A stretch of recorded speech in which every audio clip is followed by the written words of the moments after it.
This conference will now be recorded. Okay, very good. Thank you. Welcome to the residents and our esteemed friends who are coming to talk to us again today about the library. Looking forward to that. Today is September 15th, 2020. This is West Goshen Township's Board of Supervisors, a teleconference Bridge for Now. Let's go ahead and start with the Pledge of Allegiance to the flag. Please stand if you'd like. If not, you can just sit and place your hand over your heart. I pledge allegiance to the flag of the United States of America and to the republic for which it stands, one nation, under God, indivisible, with liberty and justice for all. I think next time we need to unmute everybody so they can join in. Okay, just a little summary of our teleconference meeting rules. If you can give me a few minutes just to go ahead and share that information. At the beginning of the meeting, we will take a roll call for members, staff, and professional service providers that are present. A roll call of those members of the public present on the teleconference. Each person speaking shall announce identity at the beginning of comments. Public comment will be permitted only when specifically requested of the public just before each vote is taken or at the end of the meeting before adjournment. Members of the public shall be muted at all times until the appropriate time for public comment to eliminate background noise. Each item requiring a vote will proceed with a motion and a second, followed first by member comments and questions, only when prompted by the chair, and then second by public comments and questions, but only when prompted by the chair. Voting shall be done by roll call for each member for each vote.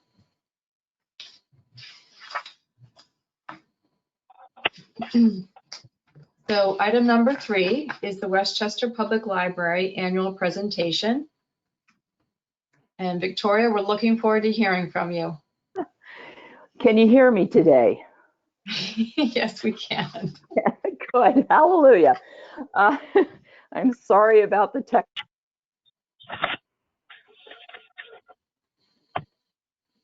And thank you for your continued support of the library. It's greatly appreciated, and we put it to good, hard use. I think Kate did share with you, I'm sorry.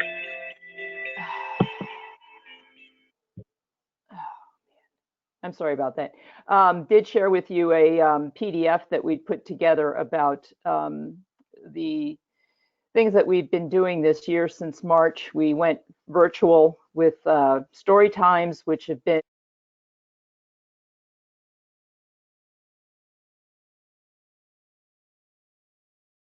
and adult programs that way as well. And I think that people really appreciated the fact that the library was still there and that we had things for them to do. One of the big changes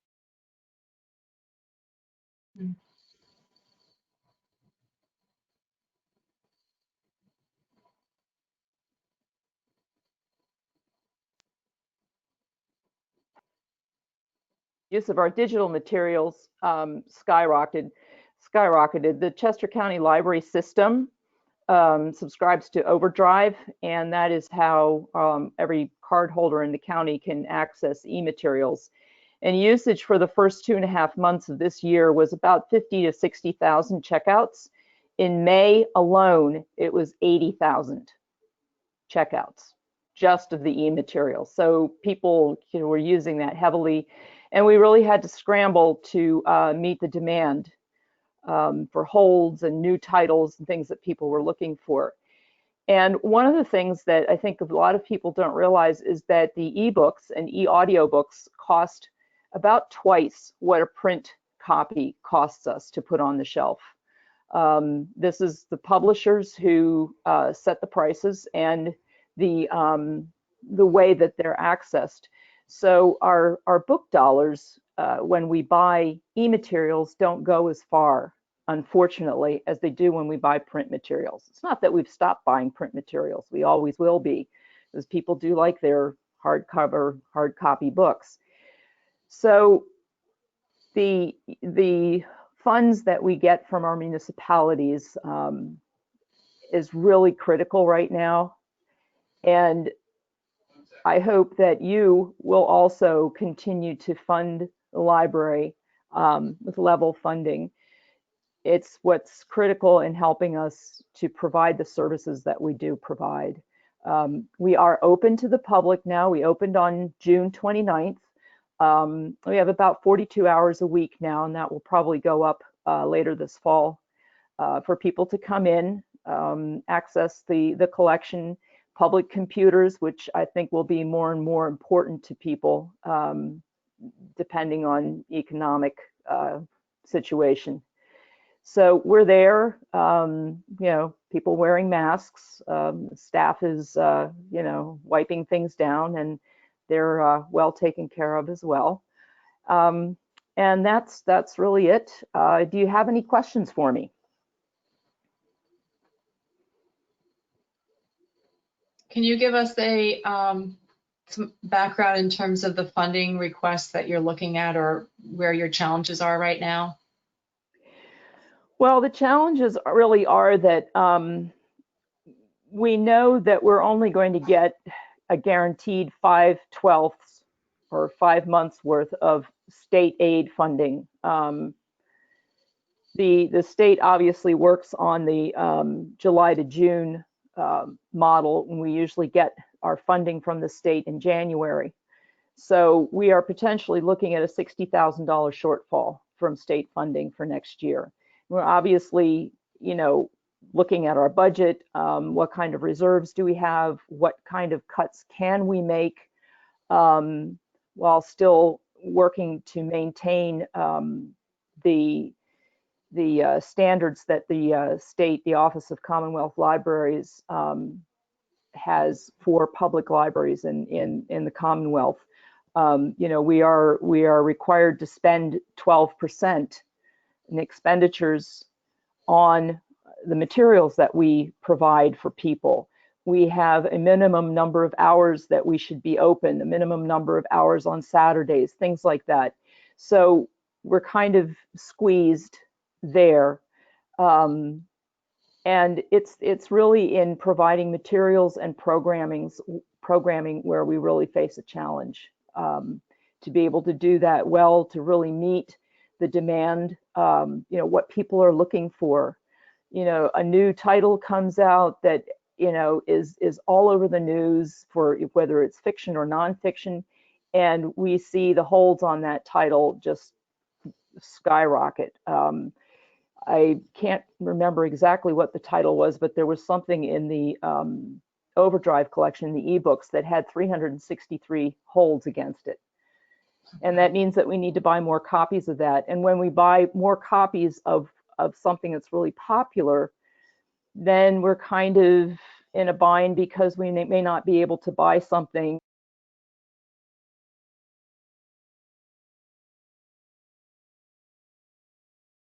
So that's where the challenge is, that and programming. Although I will say we have a very talented staff, and they are absolutely great at coming up with really good programs that are easy to do and don't cost a whole lot of money. If I might add quickly, as a board member, we are very fiscally conservative with the resources that we have. We work hard to raise funds outside of the allocations from the municipalities, in addition to what we get from the state and the county. We work very hard to raise additional funds, but we do count on the allocations from our the municipalities that we serve, and it would be extremely helpful to have level funding from West Goshen in 2021. Yeah, thank you, Mary. Yeah, we have not stopped doing any fundraising, and we've gotten very creative. The development committee came up with an alternative to our holiday home tour, which is the holiday door tour, which will be self-guided walks around different neighborhoods just to see how participants have decorated their doors and their front porches. We think it'll be something fun to do, especially since there won't be a Christmas parade this year. So it'll be something for the holiday spirit.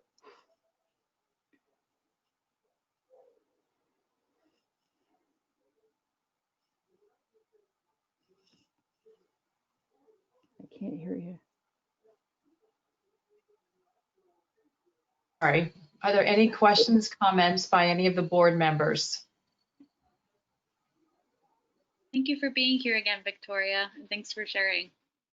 Well, thank you for having us come. Appreciate it very much. Thank you for the update, Victoria. Appreciate it. Here's my library book that I have out right now. It's called Strong Towns. It's about local municipal government. It's an interesting read. Thank you. Cool, Sean. Sure. Are there any residents who'd like to?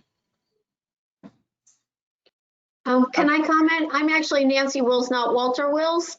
Hi, Nancy.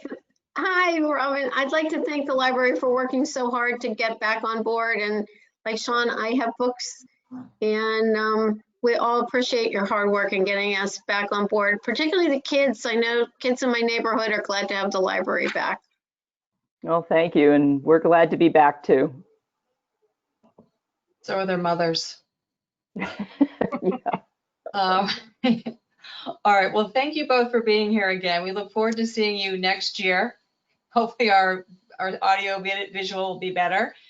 Maybe we can actually see you in person. Thank you both for coming. Thanks for your time. Thank you very much. Thank you.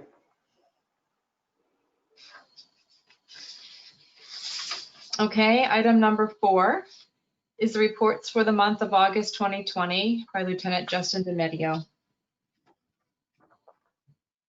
Thank you, Madam Chair. The West Goshen Police Department monthly report for August 2020. We responded to 2,086 calls for service, 63 alarms, 5 of which were valid, 36 motor vehicle accidents, 8 of which were reportable, and we patrolled 15,837 miles township roads. We continue our selective enforcement, traffic enforcement throughout the township. Some of the notable areas have been South Five Points Road, Long Lane, Pottstown Pike, Snyder Avenue, Grove Road, Taylor's Mill Road, Longford Road, Falcon Lane, and Turner Lane. We continue the career development program. We're still pushing training, even though through the pandemic we're going through, so we're doing a lot of virtual. But officers are still continuing the emergency response team. Officers are still training in person. We have a new officer, Officer Bill Cuddy, that we hired July 31st. So he's still going through his field training program with his field training officer. And the officers are still doing the Lexapol daily training bulletins, which is a 1 bulletin a day. And like I said, we signed up with Police One, which is a virtual video webinar service that we push out 1 webinar a month for the officers to train with. One quick announcement. We're taking applications for the Citizens Police Academy again. We're going to do this fall, and applications are being accepted here at the police station, and the classes are due to start October 6th, and they will go once a week from 7 p.m. to 9 p.m. And that's all I have, Madam Chair.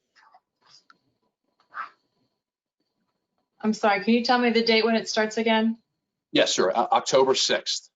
Okay. And that'll be every Tuesday starting October 6th for 8 weeks. All right, thank you very much. We'll move on now to Board of Supervisors announcements. Oh, I have some questions. Okay, go ahead. Yeah, Lieutenant DiMedio, can you give us an update on the body cameras situation? Yes, we actually just received the first part of that, which was the server, which is a large component of the system. So we just received that actually last week via freight. So the working with the IT department to get that installed in the server room. I did speak with our sales rep early last week, and we're still on par for the end of this month, possibly early October, to have them in hand. And then they will come on site, part of the package that we purchased. They'll come on site to implement the program for us, get some training, and get them installed. So when do you anticipate all the officers will have their own body cameras?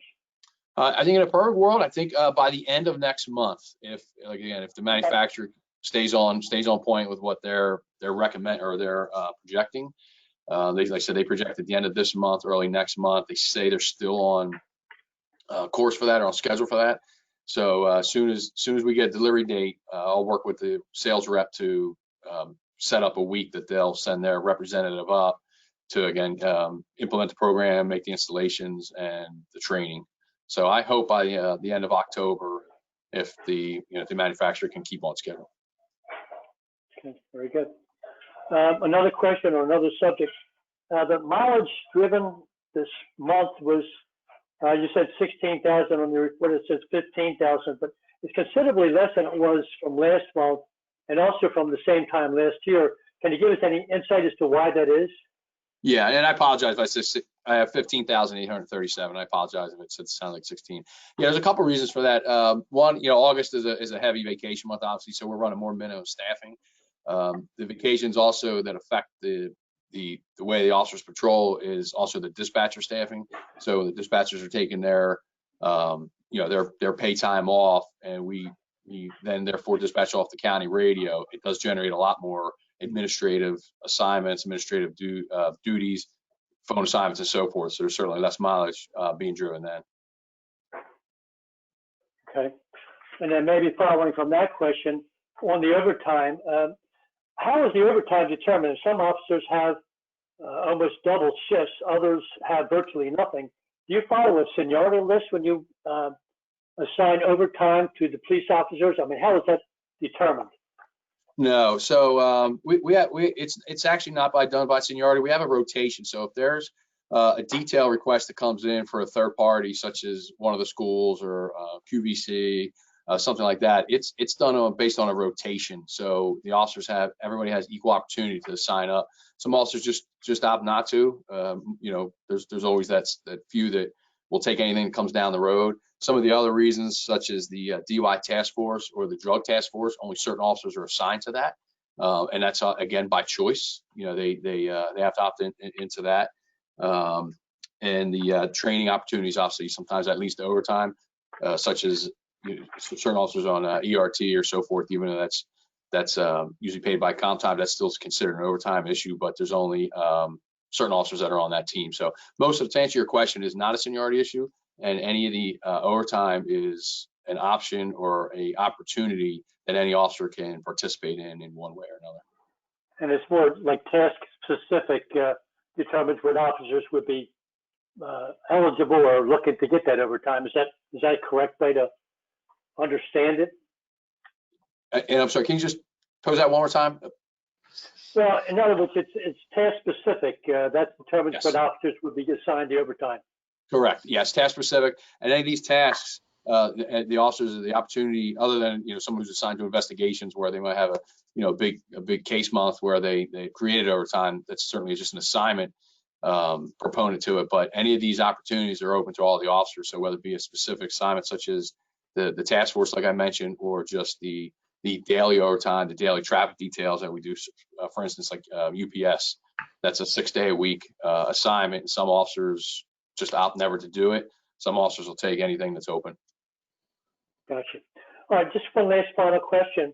On your traffic enforcement, on those areas where you're focused with selective enforcement, what does that selective enforcement entail? So the officers, depending on what the complaint is, for instance, a speeding complaint, so the officers will usually set up an area where they can enforce the speed out there, whether we choose an area of the block or the section of the road that we're having a complaint. If there's a side street, or sometimes we'll choose a driveway to sit in, or depending on what piece of equipment we're using as far as to run the speed itself. So they'll go out and they'll set up either the officers will set up a detail, such as the traffic unit will actually assign details a few times a month where they'll go out there and hit a heavy enforcement, or the officers individually will go and hit these locations to whether it just be presence, whether it be, like say sometimes it's just a stop sign issue. So they'll sit at the intersection and look for violators, or if nothing else, look for just to have that presence of the marked car and uniform officer there for deterrence reasons. Okay, I just want to say thank you. I noticed one of the areas you're having selective enforcement along South 5 Points Road, and I noticed those portable radars are set up on the posted speed signs there, and Yes. And that's one area where I know some folks have had some complaints about along that stretch of road. So thanks for doing that, as well as the other areas as well. Yes, thank you. That's all, man. Thank you. Does anyone else want to have any conversation with Lieutenant DiMedio? Any other issues? Okay, looks like you're off the hot seat. Thank you for being here this evening. Excuse me, All right. Robin, this is Hugh. Oh, hi, Hugh. I wanted to, yeah, thanks. Thanks to the police department for checking on Owen Road too. Appreciate them checking that. Yep, of course.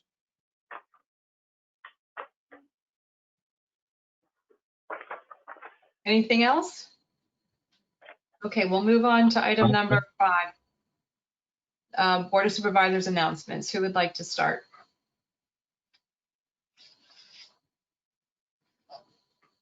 Robin, I can go first. Okay, thank you. I just have 2 announcements. One is that we did hold 2 public workshops for budget input. This was on August the 25th and the 1st of September. And the workshops were intended basically to present at a summary level a roll-up of the 2020 budget to show the different categories of spend, and to hopefully both educate those who attended and to request any suggestions or comments that people might have for the board's consideration as we work through the 2021 budget setting process. Originally, we had intended this to obviously be, a live in-person workshop, and unfortunately, as we've seen with the GoToMeeting approaches, our attendance is probably a little less at both our regular board meetings and other sessions than is in a typical year. So unfortunately, in my opinion, we only had a light attendance. We had about 10 people total who aren't connected to the township in terms of staff or board members attending. In general, the comments were fairly light. They tended to be along the lines of, questioning or challenging how much we contribute to things like the library and our fire companies and ambulance service. There are also a couple of queries related to how have our comp and benefits grown over recent years related to staff. But overall, fairly light in terms of suggestions. So some things we can look at and produce some information as we go through the budget setting to better explain some of the trends in costs when we get into the October, November, December deep part of our budget process. I'd like to personally thank both Christine Riffey and Derek Davis for the work they did in preparing and presenting at the meetings. It was a good background and well done too. And again, I appreciate the effort they put into that. My second announcement is I have been working as part of the Westchester Area Council of Governments Advisory Group, and we are almost finished with a request for information document that will be hopefully launched by early October, which is our target date, with responses due by mid-November. And the RFI, request for information, is basically soliciting proposals for a renewable energy development to meet the combined electric demands, the aggregated demands of all the municipal facilities of the 6 municipalities in the Council of Governments that are participating in this work. An RFI will allow us both to see what kind of contract structures the solar developers propose. We're looking to get price break information in terms of how large a system is needed to get to lower pricing.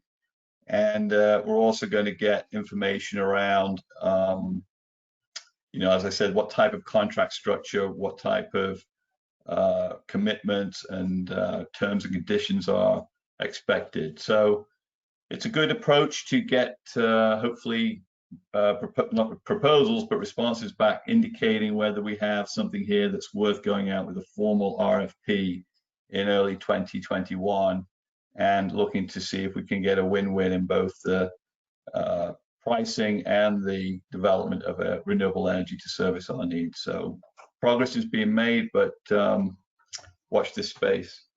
Thanks. That's all I have. I'll follow up if you'd like.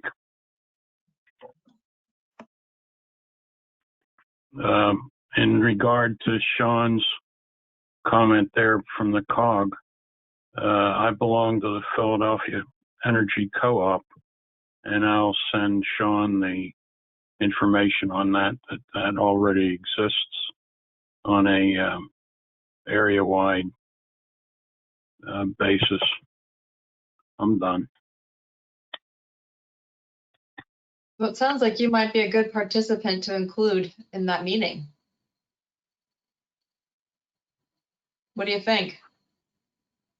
You and I should connect. I'll fill you in a little bit more around what the RFI is about and share that with you, just so you come up to speed on what we're looking for from the renewable energy developers. Well, if I can help, I will. Great, thank you. Very good, thank you. Any other supervisor announcements? Yeah, I guess I'll go next. I guess a couple things. I've been attending some virtual conferences that have been offered by the Pennsylvania Society of Township Supervisors.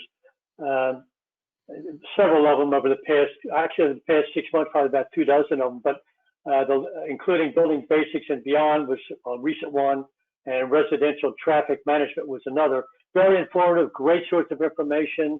I highly recommend it for any of the supervisors to take advantage of it. And I think it's also open to the general public as well. Also on this Thursday and Friday, there's going to be a virtual conference offered by the Township Emergency Management Program, and that's going to be going on for 2 days. Half days, goes from 9 till like 1 o'clock in the afternoon. So that's going to be happening later on this week. So that should be of great interest and worthwhile as well. I want to bring up an issue here, talk about an ordinance that's being proposed to change the no parking signage along Warren Road. Currently, signs for no parking on the south side of Warren Road are erected between South Five Points and David Lane, but then they stop.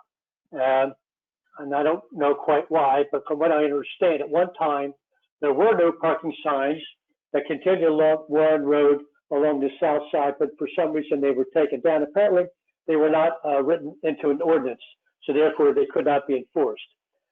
But over the years, it's been an ongoing problem. Residents continue to complain.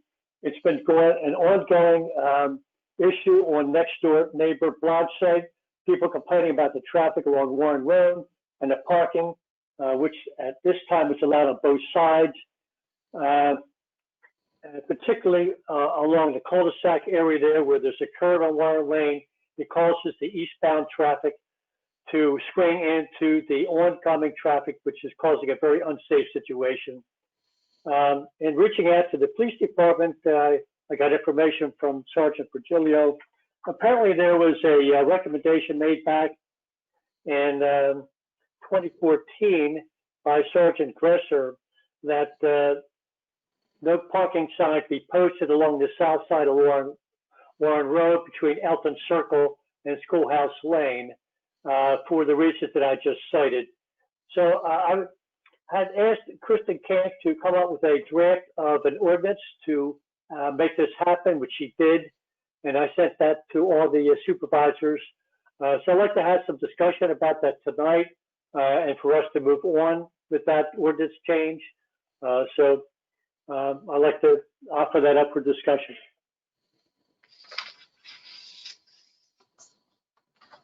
Thanks, John. Casey, I believe you sent letters out in advance for knowing this was going to be on the agenda here for some time. So do we have any feedback from residents who you've sent letters to? Yeah, unless the board has heard something, I have not received a single email or any other communication. I probably sent 23 or 24 letters out, both the affected property owners whose the no parking signs would be installed on that side, and also the other side of the street, and I have not received any communication to my knowledge. Is that fairly typical for a change like this, that you wouldn't receive either positive or negative feedback, or is it unusual that you've not heard anything?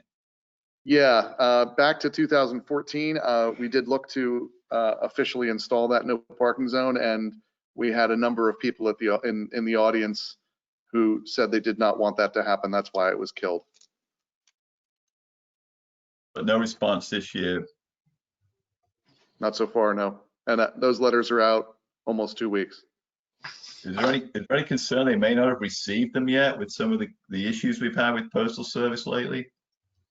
We're not seeing that really mail inside the township. People who are mailing us other correspondence gets here in a day or two. And we've not received any of those letters back as not received. So I'm not sure that's the case. Okay, and one last question, just in general, for maybe Lieutenant Domidio would comment on this as well.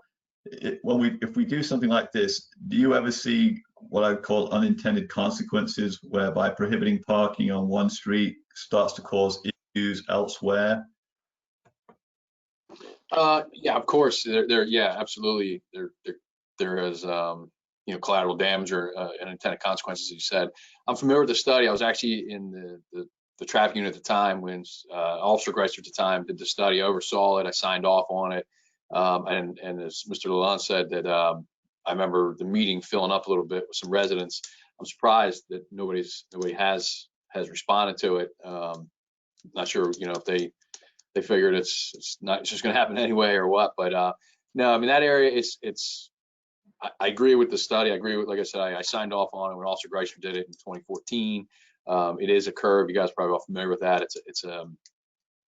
Let's face it, it's a downhill. So sometimes people are going a little faster than they should, and they're coming around that curve, and they have to go into the opposite lane to get around the parked cars. And just by virtue of the topography of the roadway, they eventually go into the other lane. And there is that half a cul-de-sac or 3/4 cul-de-sac there, but sometimes there's kids playing in that cul-de-sac. Sometimes cars park in the middle of that cul-de-sac if people are having guests there also. So to answer your question, of course, there's always sometimes unintended consequences. Where that is, I don't know that you'll have that, because the side streets are far enough away. Especially Schoolhouse is a pretty good distance down the road there. So I agree with the study. It makes sense of the limited posting that the board is proposing. Okay, thank you. And Sean, if the board does intend to adopt this as an ordinance, I could do a second mailing this week with now the original mailing I did 10 days ago, 2 weeks ago. It had the ordinance in it plus a letter from me describing what we were doing. So if the board does intend to move ahead, I would do yet a second mailing, and we could the board could adopt this at the October board meeting. There's plenty of time to advertise it, so it would give them another shot to comment if the board sees fit. Okay. I think given the time of the year we are in right now, and the fact that you haven't had any feedback specifically, good or bad, it would be appropriate to give us a little more time to see if we can get people to come to a meeting, or at least participate in sharing their feedback with you, Casey, having sent the letter to them, to see if anything else is coming up that wasn't already identified in prior discussions. John, the people that you talked to, are they already kind of coalescing on this issue, or you just help facilitate? Folks want to have it happen. In fact, folks feel frustrated. The fact that apparently there used to be signs posted along there. They were taken down at some point. I'm not familiar with that history, but yeah, it's everyone I've spoken to about this want to see there's no parking signs up, and they're frustrated that it hasn't happened already. It's been an ongoing problem now for many years since it's been there. So I think it's warranted that it happened. So we should move forward to it, I believe. Okay, it seems Well, like you have the I closest stuff. support moving forward with it, Robin, Thoughts? whatever process is needed. Yeah, do we need to make a motion on this at this point, or just direct Casey to go ahead and set this up for our next board meeting? Yeah, as long as there's board consensus to move ahead, we will get that advertised. I believe October 20th is our next board meeting. As long as the board's amenable to that, we can get that rolling. Do we need to make a motion for you to do that? Sure, if you want to go ahead and do that, feel free. All right, I'll make a motion then that we proceed in this matter. I'll second it, Casey, for you to go ahead and post for the October meeting. Okay. Anyone to have public comment or any other comments by board members? Anyone on the phone have a comment, or Doug? Yes, Lisa, this is Doug. Is there a downside to having the no parking? I know there were some residents who were concerned about traffic on the older side of Warren Road, and then in the past, some of the prior board members said that they didn't want to restrict parking in front of people's homes. So I was just wondering if there's a downside to doing this. Thank you.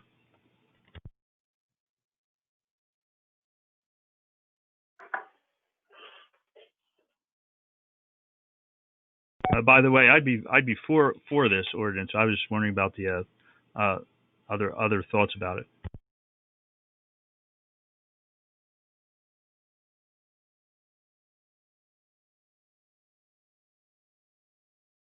So what is the expectation in terms of people who live on the side of the street that has the no parking sign in terms of compliance, and what would be the follow-up on that? Just ticketing them? Yeah, that is always a problem. You know, people that, whether it be complaining about speeding or parking, just for examples, or, you know, example, years ago at Hammond Hill Development off Boot Road, we had the no left turn sign in there. And the first week, you know, we posted for 30 days, and then we start forcing it after that. And the very first day, within the first hour, we had 2 residents, and, you know, they feel, well, but I live here, you know, and I'm okay to do it. And it's just not the case. We can't enforce that way. So yes, to answer your question, Madam Chair, the residents, a car is a car. So if we get complaint that there's a car parked there, the officers will go out and enforce it. They may try to knock on the door and have them remove it, but that's a form of enforcement. A warning is a form of enforcement, but they will rectify the situation. So that is absolutely a consequence to this. Okay. Any other questions from the board about this issue? Any other public comment?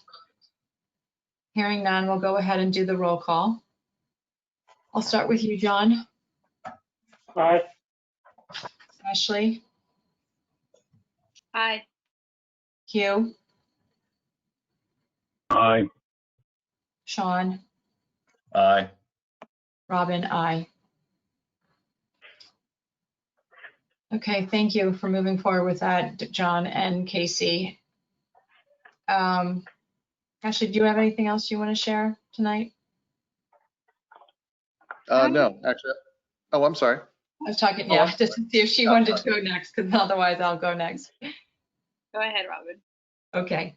I have 2 announcements. The first is that the board had come to a conclusion that felt as if we should be doing some more to work alongside the township when we're going through difficult situations like the pandemic. And part of our discussion was that we wanted to have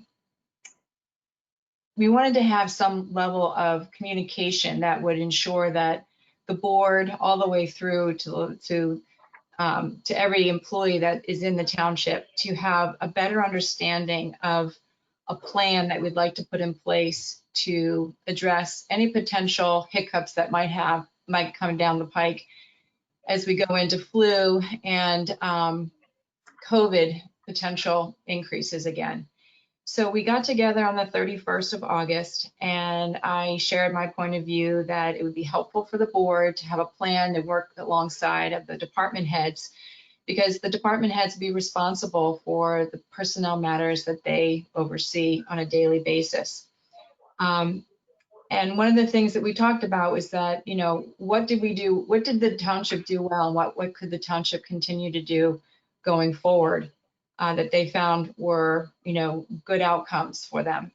One of the things that they shared with me was the fact that once they finally had the PPE and the employees were able to have the masks, gowns if necessary, gloves, you know, tons of hand sanitizer, that they all kind of got into a groove and understood and basically were conditioned every day on what to do with most people who are working in companies and need to find their own way to make sure they take care of themselves, but also take care of others. So we started a conversation about it. I felt that there was some very good feedback about what was good, done well. And also an expectation that going forward, they did not expect that we would have major changes in managing staff who may have been more concerned about the virus back in March of 2020. A follow-up for what we're going to be doing is, since we don't really know where we stand with COVID as a state, let alone what's happening in our, well, we probably know better about Chester County, that we would meet up every month to reevaluate and discuss any changes in the workplace. And one of the things that I was also appreciative of is that the majority of the staff have been working full-time in their normal roles, which, because of the TPE, they've become more accustomed to working in this environment, and that's a very positive sign for going forward. So we'll continue to do that at the beginning. I'd like to do it at the beginning of each month, just to touch base, make sure we have understanding of what's happening through the PA Department of Health, so we can adjust our planning process. So that's announcement number one. I don't know about the next announcement.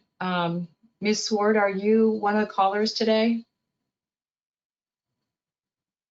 I am. Yes, I am. Hi, Margie. Okay, good. I can hear you. Thank you. I wanted to share this with the residents as well as the board members, that Ms. Swart and I had a chance to speak a couple weeks ago about her concerns and frustration with the way certain words were stated in a presentation to the board that happened in 2017. And when we discussed that, we both came to a conclusion that it was going to be hard to change the minutes, because we don't change the minutes, but that we were going to make a statement in this moment to address her concern, to basically request that what she would like to correct in the statement, where the statement was stated as Ms. Margie Swart requested that the Board of Supervisors pay the outstanding hydrant fees for her private community, the links, to the amount of almost $8,000. And when we talked about why the $8,000 was there, and we talked about how this was communicated, she said, well, what I did say in that meeting was that our bill was going to be $109 a month. And I think that's what we should correct by making a statement now that the amount should be $109 monthly. Ms. Swart, you're welcome to share anything else you'd like to offer. Well, with all due respect, Madam Chair, we did not come to the agreement that the minutes cannot be amended. I believe that they should be amended. There's a video that clearly shows that the words $8,000 were never spoken. There was never an outstanding balance of $8,000. It's simply an incorrect record, and I believe it still needs to be corrected. So, well, this is the correction, because rather than saying it's to the amount of $8,000, which you never said. You've asked to have the statement be $109. I'm asking for those minutes to be amended. And, this is an ongoing issue. I'm seeing we're now into 5 months and there's not minutes for the last 5 months. This is a serious problem, and I don't understand why Mr. Lalonde is allowed to continue.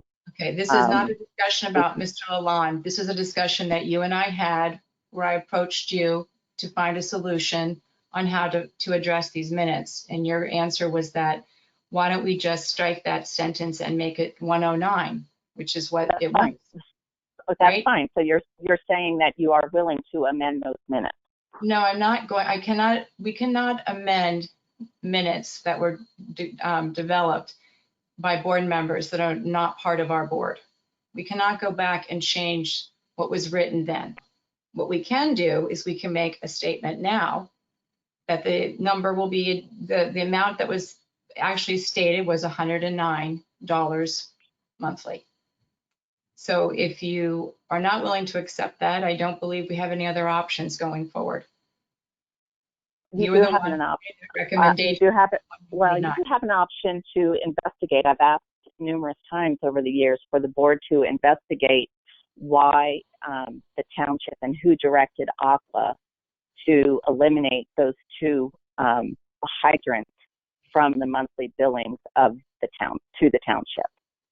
All right. Well, for right now, the supervisor announcement is specific to your conversation with me, where we came to the conclusion at your request just to make the statement to $109 monthly. I don't think we agreed to that, Robin. I followed our conversation up with an email, and I clearly spelled out exactly what we discussed and what I would agree to. Well, you stated 109. So I think at this point, we won't be able to do anything because I've already made an effort to correct the amount, which is the main concern that you have shared.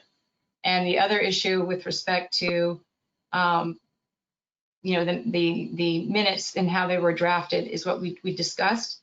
And you're the one that said you wanted to put it in as 109 monthly. So if you've changed your mind, I don't think we can forward again. No, I thought the agreement was to amend the minutes to what I actually said, that for the first time in 10 years, the Lynx had to set up an account with Aqua because somebody at the township called Aqua and said the township is no longer willing to pay for those two hydrants. I'm sorry, but that I have to interject. This is Derek Davis. That is an inaccurate statement of what happened because I'm actually the one that talked to Aqua about the situation 2.5 years ago. What we did was come to a conclusion with the arbors that we were no longer going to foot that bill. We don't know who was paying the Lynx. We were never paying the Lynx.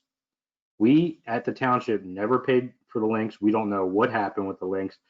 We brought the attention of the arbor situation to Aqua, and that was a conversation that the Lynx came up because that's what started the conversation. And I think Aqua did their own investigation. So I think, with all due respect, that statement is inaccurate as well as to what transpired internally. And I'm the one that actually, reached out to Aqua and had that conversation with Aqua. So I have to object to that. Thank you. Well, minutes are the official record of the township. That's right. Not one person in this board is eligible to reverse the minutes. They are set in stone. Okay. No, that's an opportunity. These minutes that we're drafting today for your statement to be identified and corrected to 109. That you're going to state in the minutes that the minutes from whatever August 2017 are incorrect. That I made that statement, and so that's what you're offering tonight. I'm a little confused here. I don't think we can discuss this any further because you were the person who said you wanted to go ahead and strike that section and just take out the $8,000 and put in the 109, which is what you stated. And That's correct. That's amendment. going to- See, that's what I'm saying. I'm willing to do. You said you were willing to do that. Strike that from the minutes from 2017. No, So you're no, that's not what I said. I told you at the beginning of the meeting, we could not have a conversation. We could not strike these minutes. They were set in stone.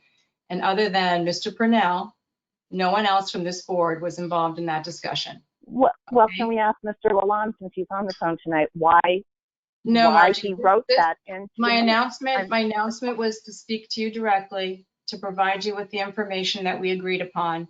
And since we no longer apparently agree, I think we're going to close this down. This was just for my announcement to do what I was asked to do, which was to change it to 109, which I thought was very fair and accurate. So that's where we are.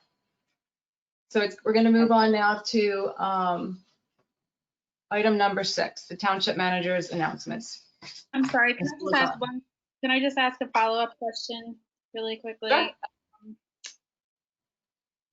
I'm just looking on the website. Am I not seeing the minutes from the last few months, or are we not taking the minutes and posting them? No, the minutes we're talking about are from 2017. No, I know. I'm actually talking about the last few months. I'm just on the website, the township website under 2020, and I see January, February, March. Are there any other minutes, or am I just missing them? No, we're waiting to post all of the videos from the meeting because I think that would do a disservice because we've been posting videos for the past almost 4 years. So we'll start having you approve minutes at the October meeting to catch up. Oh, I see. Okay. And the video, this is Derek again. The video is my responsibility to post. I'm just, quite honestly, since we've been back from COVID, I feel like we've been swamped with a lot of different initiatives. It's an easy thing to do, but it's an administrative task that does take time. So I kind of wanted to dedicate sort of half a day or how long it takes to uploading these videos. And then, it should be done, but I plan to do that, and, we'll get the videos up for sure. Okay. Yeah. I mean, it's an important part, I think, of administrative work in the township to have the minutes available for folks who might be tuning in for the first time to catch up on what they may have missed the last month. So thanks. Yeah, if we could do that, that would be awesome.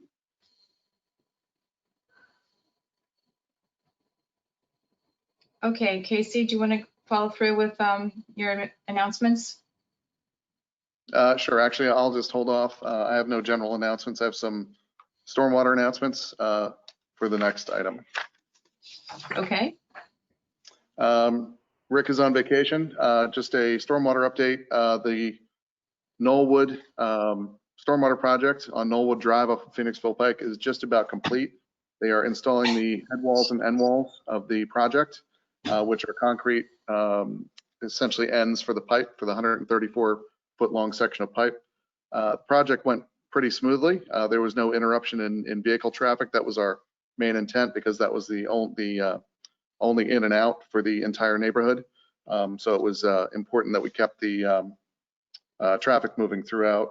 And they should be hopefully complete with that project this week.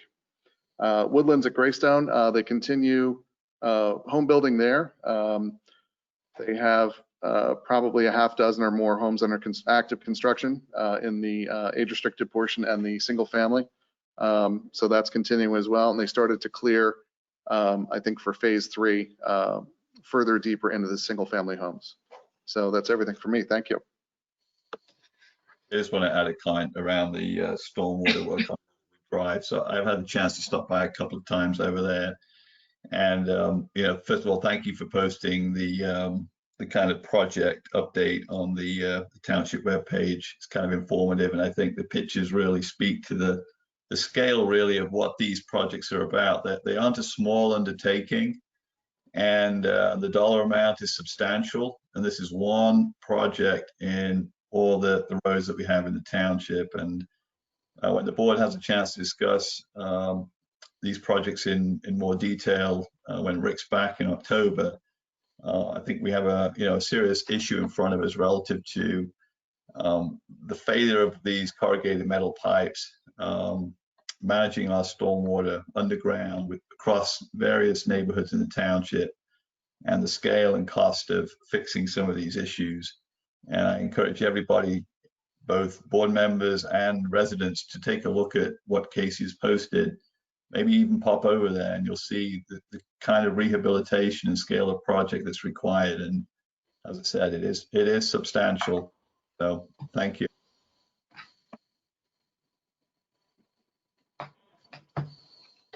Okay, we'll move on now to item number 8, zoning officers announcements with Bill Webb. Good evening, everyone. The zoning hearing board did meet a few weeks ago. We had a Zoom meeting. They heard 4 cases that evening, and they're going to render decisions next Thursday night via Zoom for Christ Community Church and the school district's property. The other 2 cases they did decide that evening. They approved those 2 small requests for setbacks for front patio porches in the front yard setback. With regards to the liens I've discussed previously for property maintenance issues, I did receive copies of the filings today from Kristen's office. We have filed 5 property maintenance liens against 5 individual properties, totaling $1,076.10 for people that have not cut and maintained their grass. As I had said previously, all of these properties are vacant. 4 out of the 5 properties, the folks are deceased. And the other one, we have no clue where the owner is. That's actually right down the street from me here on Grove Road. So that is all I have this evening. Thank you.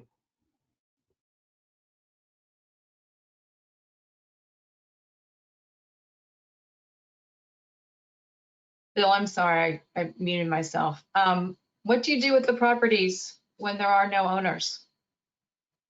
So what we do is that's why we file the lien. So when the property does eventually sell, when they do the title search, those municipal liens are going to come up. So when the property does eventually go to sale, we will get our money back. We oftentimes will get telephone calls from title companies in advance of doing the title search, where they'll call, and we have our system on our side and on the finance side that records the liens. So Cheryl Wilkinson in the finance department is really on top of that. She's the point person for a lot of these title companies, and she's very good at also collecting money. So we're on top of that. That's basically why we do the liens, so that it shows up on a title report, because it gets filed at the courthouse. Okay, great, thank you. Was there anything else, Bill? No, I have nothing further. Thank you. Okay, thank you. All right, item 9, stormwater discussion, MS4 permit requirements. Case Lalonde, Derek Davis, and Dave Woodward.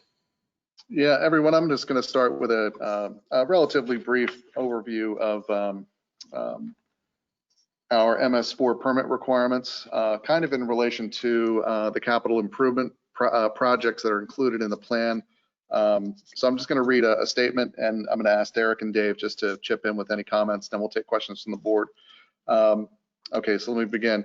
West Goshen Township is regulated for stormwater by the Pennsylvania Department of Environmental Protection and the U.S. Environmental Protection Agency under the Municipal Separate Stormwater Systems, MS4 program. The first permit was issued to the township around 2004 and was renewed again in 2019, following approval of the township's 5-year plan from 2019 through 2024. The township's approved plan is designed to reduce sediment and total phosphorus in the Goose Creek watershed and the Christina Basin watershed. The approved MS4 sediment and total phosphorus reduction plan may be viewed on the township's website under the Clean Water Management page located on the left side of the homepage. This will be a brief overview of the capital improvement projects approved by DEP for this initial 5-year permit cycle.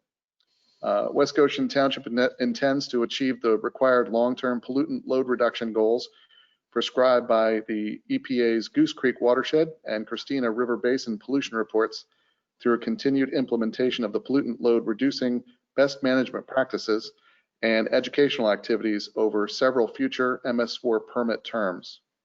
The township will continue to review and revise the approved plan and work to identify and develop future projects that will provide water quality benefits to the receiving waters of the MS4. Long-term load reduction requirements for each pollutant have been calculated by the township's engineer HRG for each watershed and included in the plan. Approved projects may be changed as long as the township is meeting its sediment and total phosphorus reduction goals. The township's initial 5-year permit cycle has estimated total projects with a cost of approximately $2.4 million, spread across a number of detention basin and stream bank restoration projects, including the following, but not all of them. We have the Hamilton Drive detention basin retrofit. That's for the lower east branch of the Brandywine Creek. Farron Drive detention basin retrofit. That's also the lower east branch of the Brandywine Creek. The Haggerty Lane Stream Restoration Project, which is Chester Creek, which is Goose Creek, and then the Westtown Road Stream Restoration Project, which again is Chester Creek via Goose Creek. And then finally, Westtown Road Detention Basin retrofits and constructed wetlands, also along Goose Creek and Chester Creek. A second important best management practice is street sweeping. Sediment and total phosphorus may be removed from swept streets before the material ends up in the stormwater system, and provides a good cost benefit to assist the township in meeting its stormwater permit obligations. It is imperative that the board begin strategizing how to schedule, budget for, and manage these projects in order to meet our approved MS4 permit plan. The township has also experienced several stormwater emergencies in the recent, immediate, and longer past due to the legacy of corrugated metal pipe, as Sean had mentioned earlier, installations around the township. One such project is the Pine Valley Circle and Amelia Drive Stormwater Project. The corrugated metal pipe has failed along some of this line and is in need of replacement. The Pine Valley Circle Stormwater Pipe empties into a basin owned by the township, and that basin is in poor repair. This is an opportunity to improve a township-owned basin and meet some of the permit's sediment and total phosphorus reduction requirements. Finally, as we enter the budget season, this discussion serves as a starting point to discuss some of the stormwater capital improvement issues facing the township. So that's my prepared statement. So Derek and Dave, if you want to add any comments. I think just from my perspective, and you guys can correct me if I'm wrong, but I think you would agree the capital infrastructure deterioration, specifically of corrugated metal, but also other material, I think is even bigger of a funding issue than the TMDL, which I can't believe I'm saying that, because 5 years ago I probably would have never thought that. But when you look at the TMDL costs, whatever case you just said, $2.5 million over 5 years, break it down over a year, I don't think it's anything compared to what we're dealing with a capital infrastructure issue with corrugated metal. So yeah, I really think there's sort of kind of a plan for the TMDL, but I think we need to from a financial standpoint definitely think about how we want to ultimately fund ongoing repairs of capital infrastructure and corrugated metal repair over the next really couple decades probably. So that's all. Thank you. Yeah, we have over 62,000 lineal feet of corrugated metal pipe. We've just replaced in the last couple of weeks probably 400 plus feet.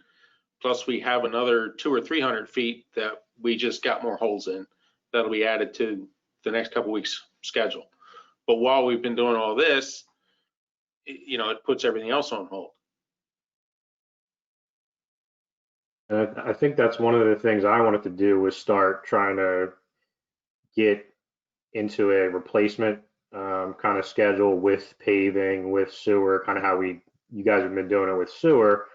But the problem is, as you alluded to, things keep popping up with it, and we can't get our head above water enough, no pun intended, in order to really put in place an actual plan, because these emergency repairs are taking up so much time and resources and money as well.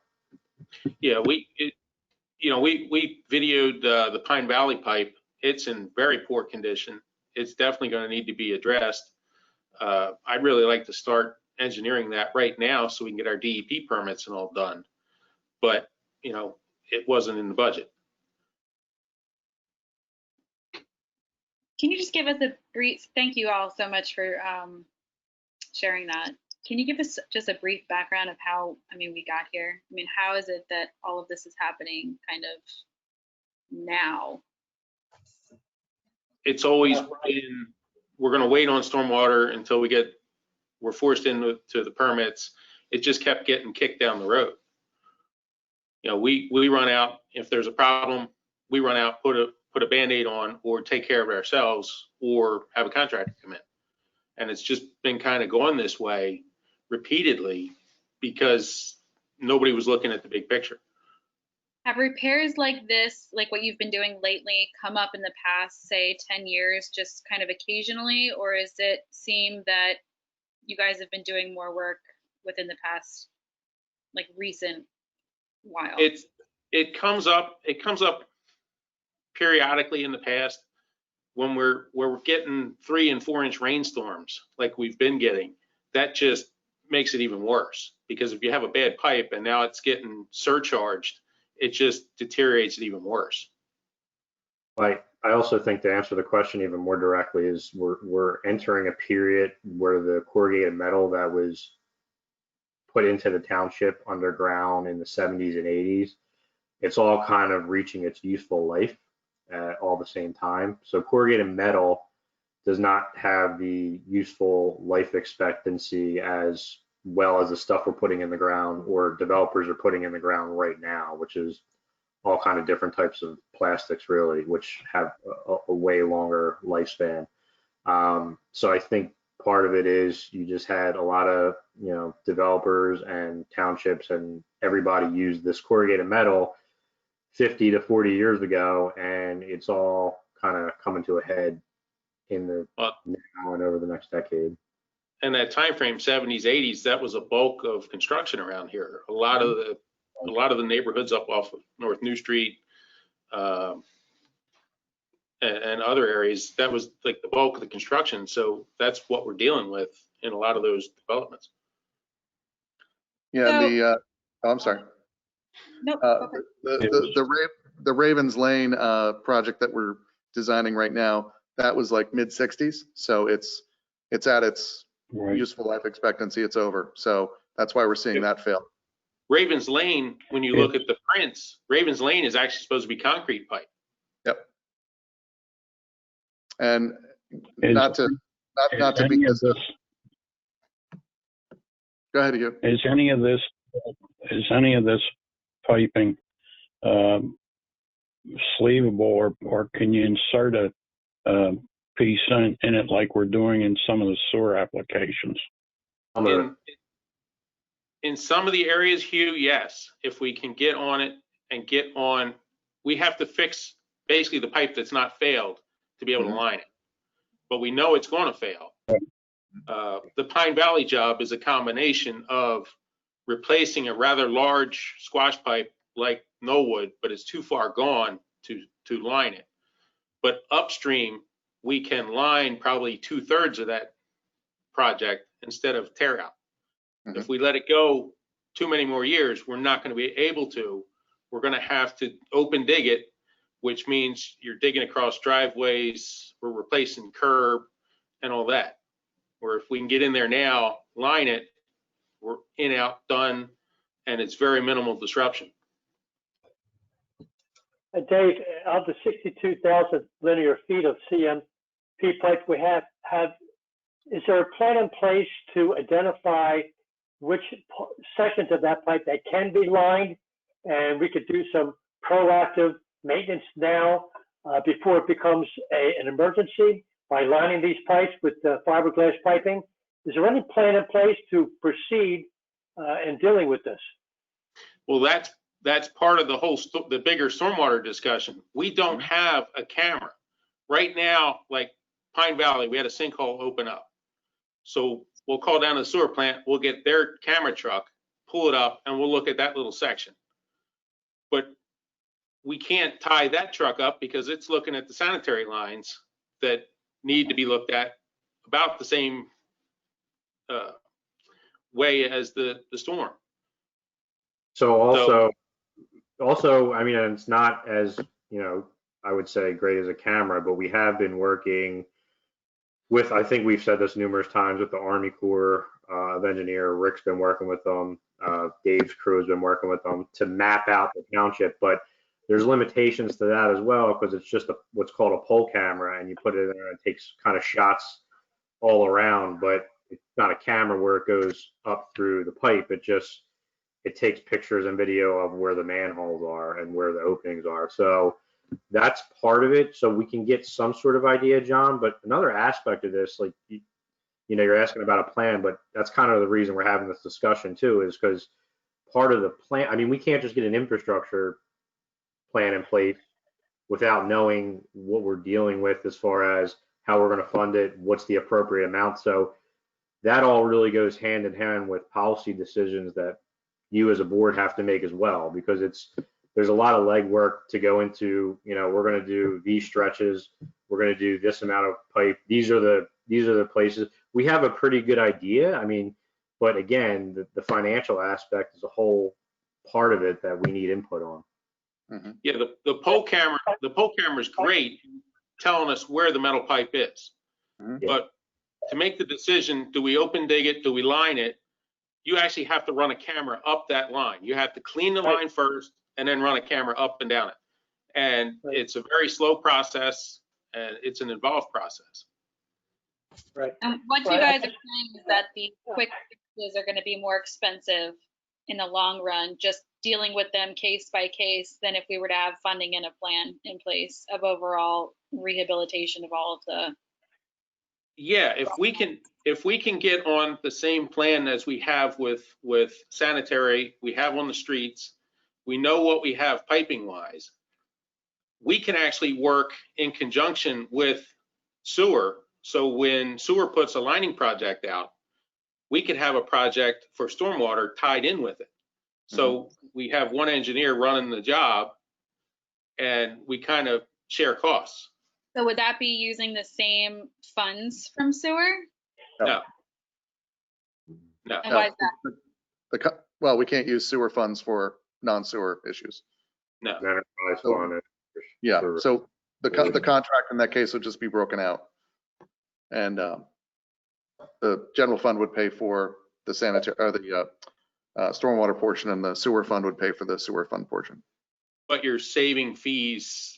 You're saving some engineering fees, and you're getting a little better cost, because if you're putting a job out for double the linear foot for lining, you're going to get a better price. Right. And it's written, can't use sewer fund fees for township fees. Like that's a. Yeah. Sewer has its own revenue. Yeah. Okay. Right. All right. Yeah. Of the 62,000 feet of CMP in the township, how much of it's been scoped out? I mean, how much of it do you know of its condition? Like I said before, we don't have a routine camera process for it. The only time we get the camera, we pull the camera off the sanitary jobs, is if there's a problem. That's the first thing we need to do, is have a contractor come in and clean and televise, particularly the 62,000, so we can start and get on track of what we have to replace. Now, we know the metal has to be lined or replaced, but we also can't focus on the metal because there's other issues in other areas where we've been putting Band-Aids on, some concrete pipe, some plastic pipe. So, the metal's a priority, but it's not the only problem out there. Well, I will say from a positive aspect, and there's not many on this issue, but at least we have a good idea of the amount of linear feet that we have for stormwater, and we have pretty good mapping because we have GIS capabilities that I think a lot of other townships don't have. And so we have a good idea of, I'm not talking about the quality of the pipe necessarily, but just where the pipe is, because that sounds very elementary, but a lot of townships don't even know where there's a lot of pipe at. So, you know, at least we're a little bit ahead of the game as far as that. Yeah, just as an aside, this reason alone is why we do now full-time construction inspection of all projects that we're going to have dedicated to the township for streets, for pipe, because like Ravens Lane, it was supposed to be concrete. No one inspected it, so they put the cheaper stuff in, and now we're dealing with it 50 years later. So that's why we do full-time inspections as well. So what kind of funding are we talking about as far as like yearly dollar costs? Well, again, the MS4 program, which is mandated by the state and the feds, $2.5 million over the next 5 years. We're in year 2 of a 5-year program. We pushed the street sweeper, the first street sweeper, to 2021 already. We need to start that next year, that sweeping program next year. So we're looking at we need to have a really earnest discussion during budget as to what to do, because we can't get into year 5 and have done nothing. The DEP is going to not be happy with us, to say the least. They will most likely fine us if we have not done anything with our plan. That's not anything to do with the capital with the actual infrastructure issues either. Yeah, that's strictly that's strictly just the TMDL plan. That's not our ongoing just general infrastructure issues. Well, I want to circle back. Let me say a few words too. Go ahead, John. So just listening to the conversation, there's really kind of 3 buckets here that we have to consider. We started off by talking about the $2.4 million of capital projects that we had identified and DEP had approved as in our MS4 permit. I did hear you say there was some flexibility on that with respect to the specific projects. So one question I have is whether the Pine Valley Circle issue could be, you mentioned that drains into a township-owned basin. They're going to push to take my seat. Oh, Yeah, we just acquired. I was distracted by Hugh there. So my question is, could that work that Dave, you were talking about getting on with now, doing some engineering, could the cost of that project and the basin retrofit supplant one of the previously thought of priority projects that was making up the 2.4 million? Yeah, Sean, since you brought that up, I mentioned a couple of stream bank restoration projects in there. They do provide a really significant sediment reduction that's calculated by an engineer. However, they're very expensive and they take 2 to 3 years to get a permit from Army Corps and or DEP to even start construction after the planning, after the design's done. Whereas a basin retrofit, we don't need a permit. We can design and build and retrofit that basin within 1 calendar year. We just have to do a lot more of them. It's probably a 5-to-1 ratio of basins versus a stream bank restoration project. But again, we have 217 basins in the township. So we're gonna have to work with private property owners to do this because we only own 4 basins. So we're gonna have to work with private property owners to do the basin work. But again, we don't need permits. We can get the work done relatively quickly and cheaply. And we still get a pretty good return on investment to eliminate our phosphorus and eliminate the sediment. So we just have to approach DEP with these other programs or these other projects. But we just have to prove to them through the engineering that we're gonna reduce the sediment and the phosphorus in commensurate amounts as these stream bank restoration programs would. Does that answer your question? Yeah, it would seem prudent that if we know we've got stormwater piping that needs fixing and it can be coupled with a basin improvement project, we might as well combine those 2 things into one effort. Absolutely. And not focus on a new stream bank restoration, even though you may get more pollutant removal from that one project than the basin improvement. But we have to do the basin improvement if we have to fix the stormwater pipe as well. So to me, it makes more sense to swap 4 projects out for 2 kind of thing. Agreed. So that Absolutely. was the first bucket I was talking about. The second bucket is this ongoing operational cost, if you want to call it that. That's an annual cost year on year that we're going to be committing to for permit compliance. And that is such things as the street sweeper program that as you said, we've already postponed it from 2020 to not start it until 2021. So as we're going to the budget, we have to understand the cost both of procuring the equipment and the manpower required to give us what we need to do to meet the permit improvement that we're looking for. So that is something we're going to have to bake into annual budgets, and we're going to have to understand how that gets funded. And I know, since we've talked about this before, that we're looking to have HRG describe the funding mechanisms at our October session here that's coming up, and give the board members an overview as to how these costs can be funded through fees or other mechanisms. And then the third bucket is what Dave and Derek and you were alluding to with respect to the overall condition of stormwater piping beyond the permit, but just this failure of CMP, the corrugated metal pipe, and other types of piping that you know is reaching a crisis for whatever reason that will need to be addressed. And that's harder to get our minds around because, to John's question, you know, how much of it do we have? We don't have it viewed. We don't know the extent of the damage in certain areas. So it seems like that might be for another day. Although we need more work done on that. We really need Rick to come up with how we're going to use an engineering firm to give us the kind of assessment of the condition of the piping that needs to be addressed as a priority. Just very similar to what we did with the sanitary sewer system 3-4 years ago. So that's the way I look at this, as 3 buckets. 2 are capital related, and 1 is a commitment to an ongoing funding of permit compliance through street sweeper and other programs that we need to do. Sean, we know we can do a similar to how we did sanitary. We know where some of our worst metal pipes are. That would be where I would focus a television survey to get ready for work. So let me ask you, Dave. I think that's great. You give me the confidence when you say that, but let me ask you: would you have said Pine Valley Circle was one you would have had to go look at? Would you have said Hamilton Hill was an area you would have had to look at, or would you have been looking elsewhere when those 2 sinkholes appeared? No, we've already done the piece of Hamilton that failed this year was basically where we stopped a few years back. We already did a project up there.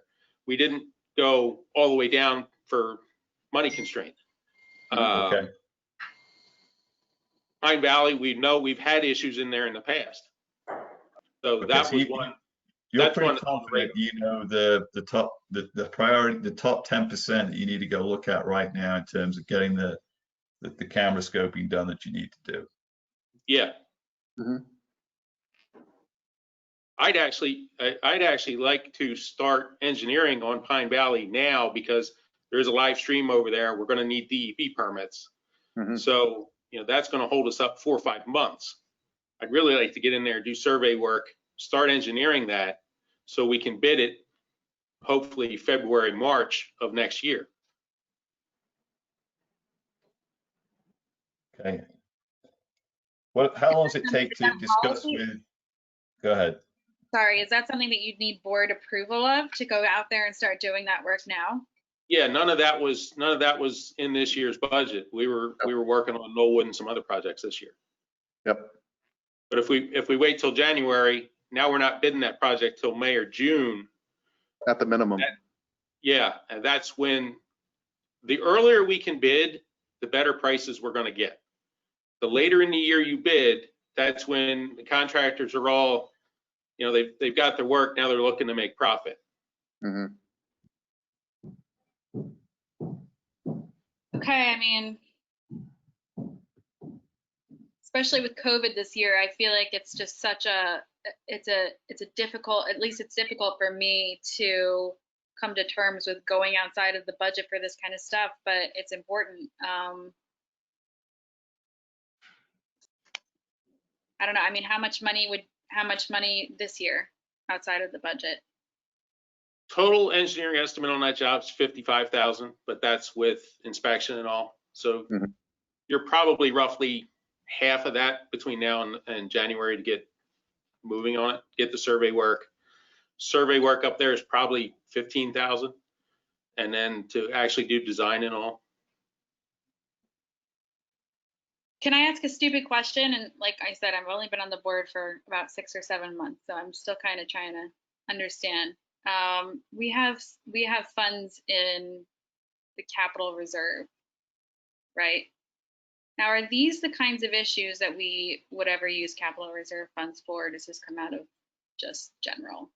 Yeah, this would definitely be a capital reserve project. Both the design, the construction, and the inspections, all those costs would come out of capital reserve.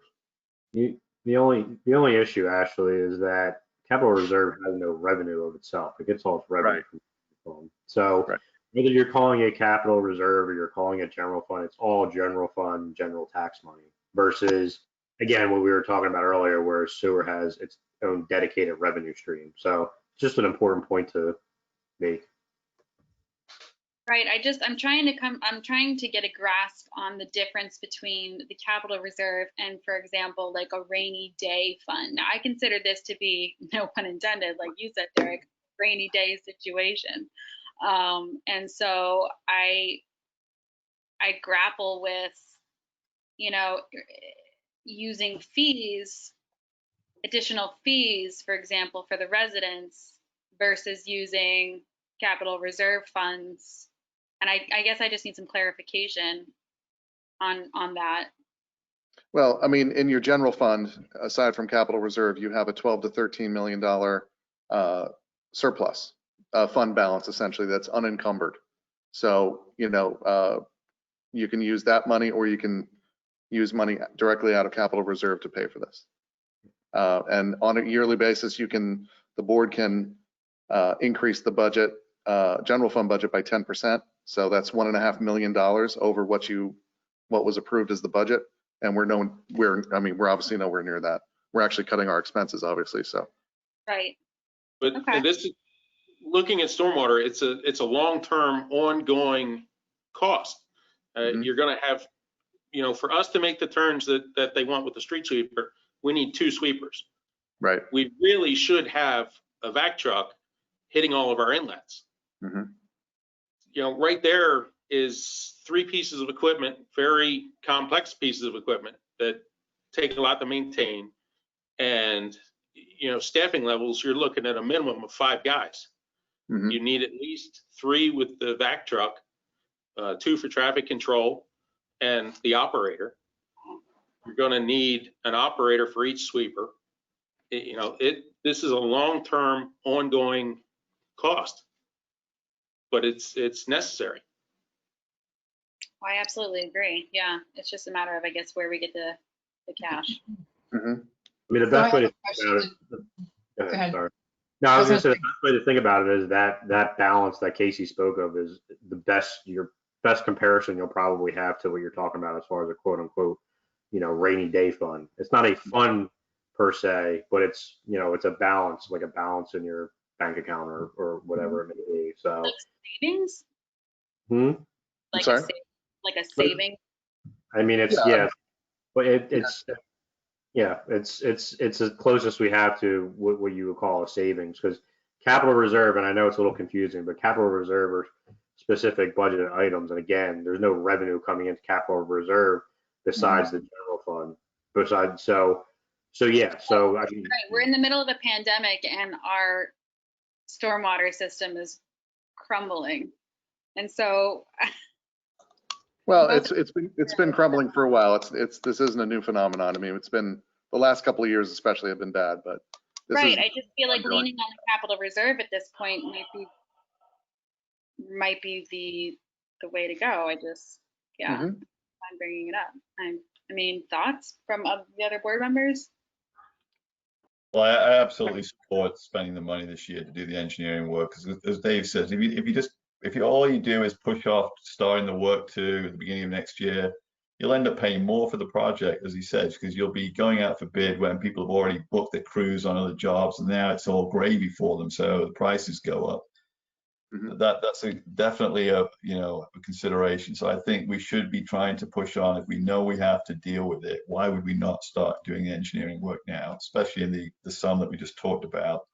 In the bigger revenue side of things, the issue is we have a lot of requirements in this township because of aging infrastructure. So the sewer authority, which I sit on, has ongoing annual requirements for capital investment over the next 10 years, and it will take continued transfers from township savings, if you want, to help make sure that we don't have similar issues that we see in terms of emergencies happening routinely in the sanitary sewer, which has, disastrous consequences if we don't deal with those quickly. So there's a requirement there that's going to be tapping the savings we have.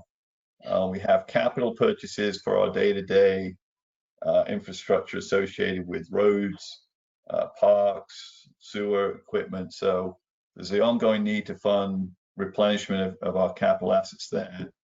Then we have this new requirement of capital investment for the TMDL work.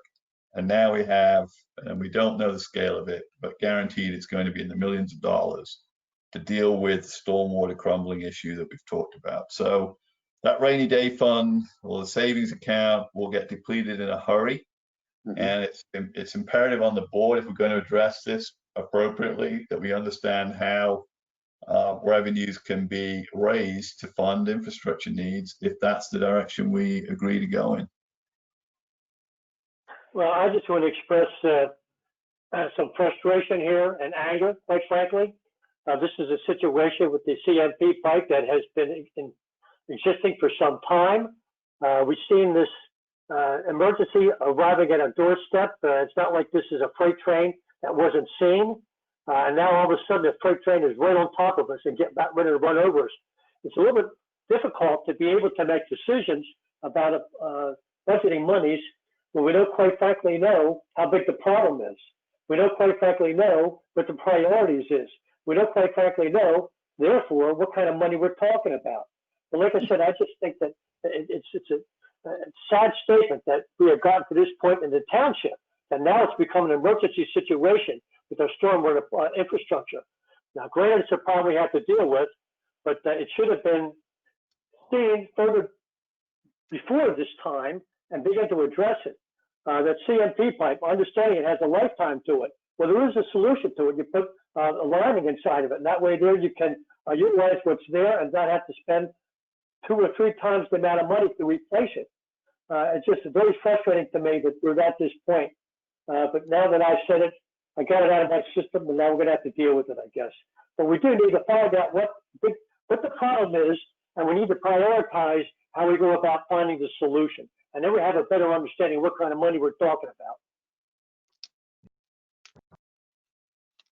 Isn't there a minimum amount that we're supposed to have in the capital reserve? No. I'm sorry. Say again. Sorry. No, I'm recalling some conversation that we had that there was like some minimum that we have to keep in the capital reserve, but we exceed that minimum by. No. I think you're thinking of the fund balance in general fund. We have a 20 or 25% basement for fund surplus. Okay. I mean, you could spend the capital reserve down to 0. It wouldn't, well, I mean, that wouldn't be good, but there's, but that's not policy. There is not. Right. So if I can interject. Oh, go ahead, Hugh. Yeah, I agree with Sean that the engineering work needs to be done and should be done promptly. I also agree with that. So that's 55,000 from this year's budget then? Not all 55 will be in this year. Okay. So 50% of the 55 would get started this year. And then Yeah, the come in the middle or beginning of 2021. Right. And just to go back to Sean, something he and I talked about, Casey, the timeline for this is that we're in year 2 of the 5-year permit. What happens when we get to 5 year? Is that when we get another permit in place? Yeah, the our permit that was issued, and again, we submitted our plan back in 2017, and it took 2 years to get it approved by DEP and the EPA. Once we go through the first 5 years, which will be 2019 through 2024, we'll then have a second 5-year period. It's never going to end. We're going to have these continuous permit periods of 5 years where we have to do yet more projects to reduce our phosphorus and sediment. It's never going to end until we have, I'm not trying to be funny here, it's getting late, pristine trout streams. You know what I mean? I mean, DEP wants us to go, this will continue long after we're all retired from township business. Because there's always going to be a phosphorus problem, there's always going to be a sediment problem.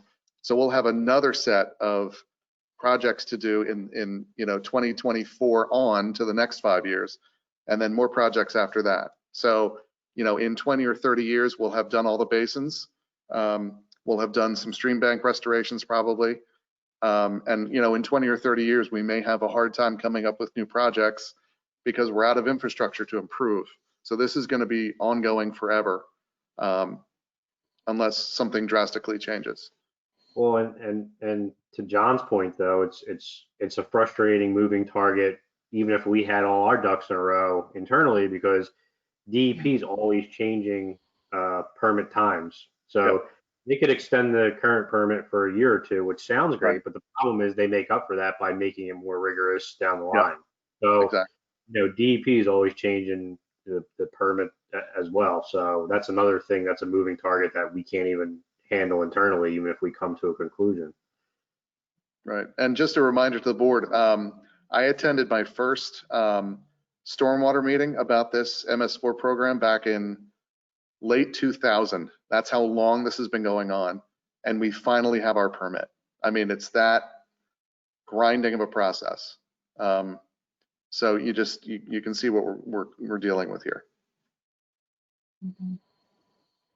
So Casey, just remind me, I have talked with you about trying to line up HRG to come to our October workshop and explain to the board the previous work that they've done relative to how you fund a stormwater program like street sweeping, like TMDL restoration, the TMDL reduction projects. So have they confirmed that they're available to run through a presentation on whatever it is, October 2nd, 3rd or something?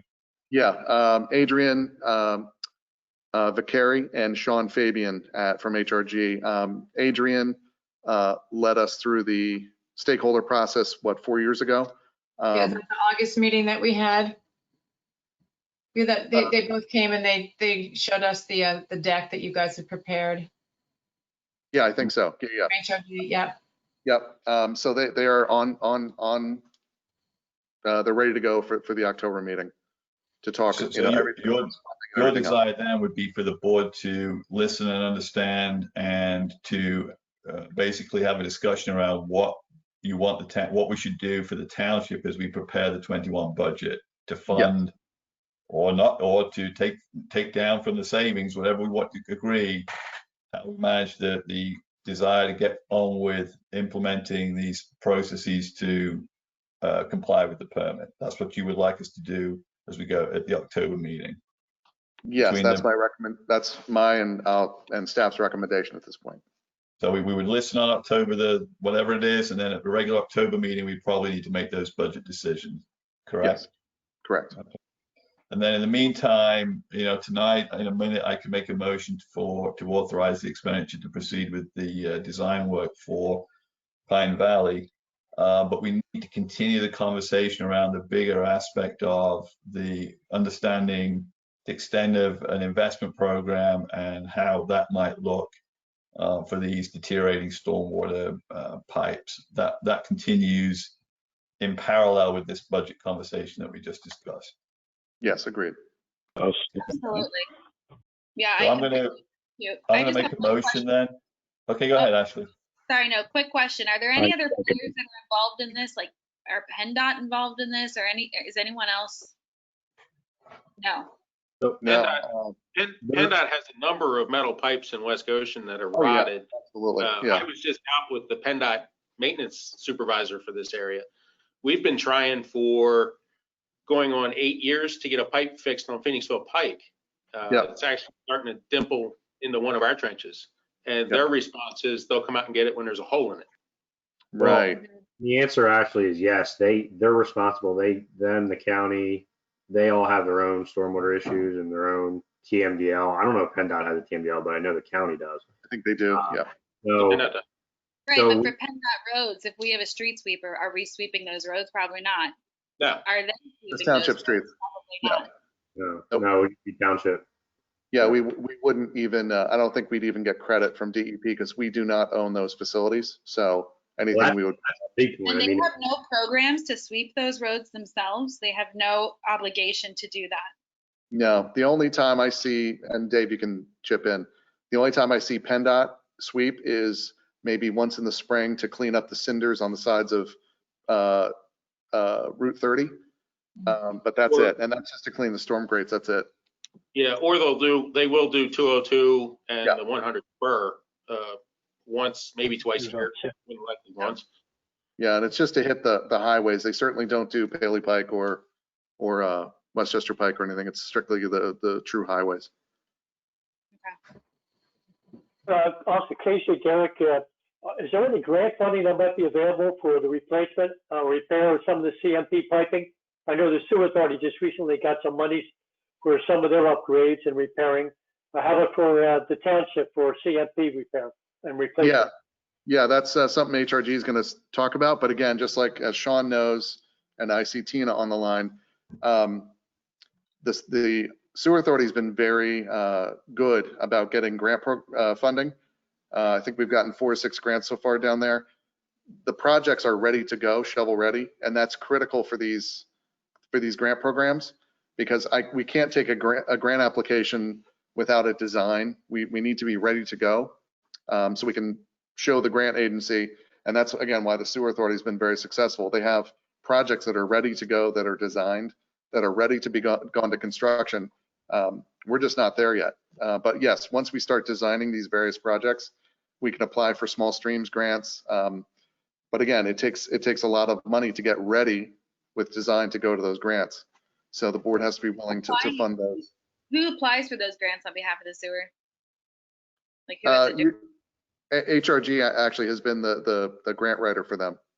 Oh, okay. So, well, I also think from, a state funding perspective, there's always more funding available for people just care more about sewer, quite frankly. Yeah, agreed. Or even though stormwater is such a huge issue, sewer is still more of a priority from a state point of view. So even if you can get some grants, I think you'll always see more money for sewer. Yeah, out of the small water, there's probably 35% that go to stormwater versus sanitary.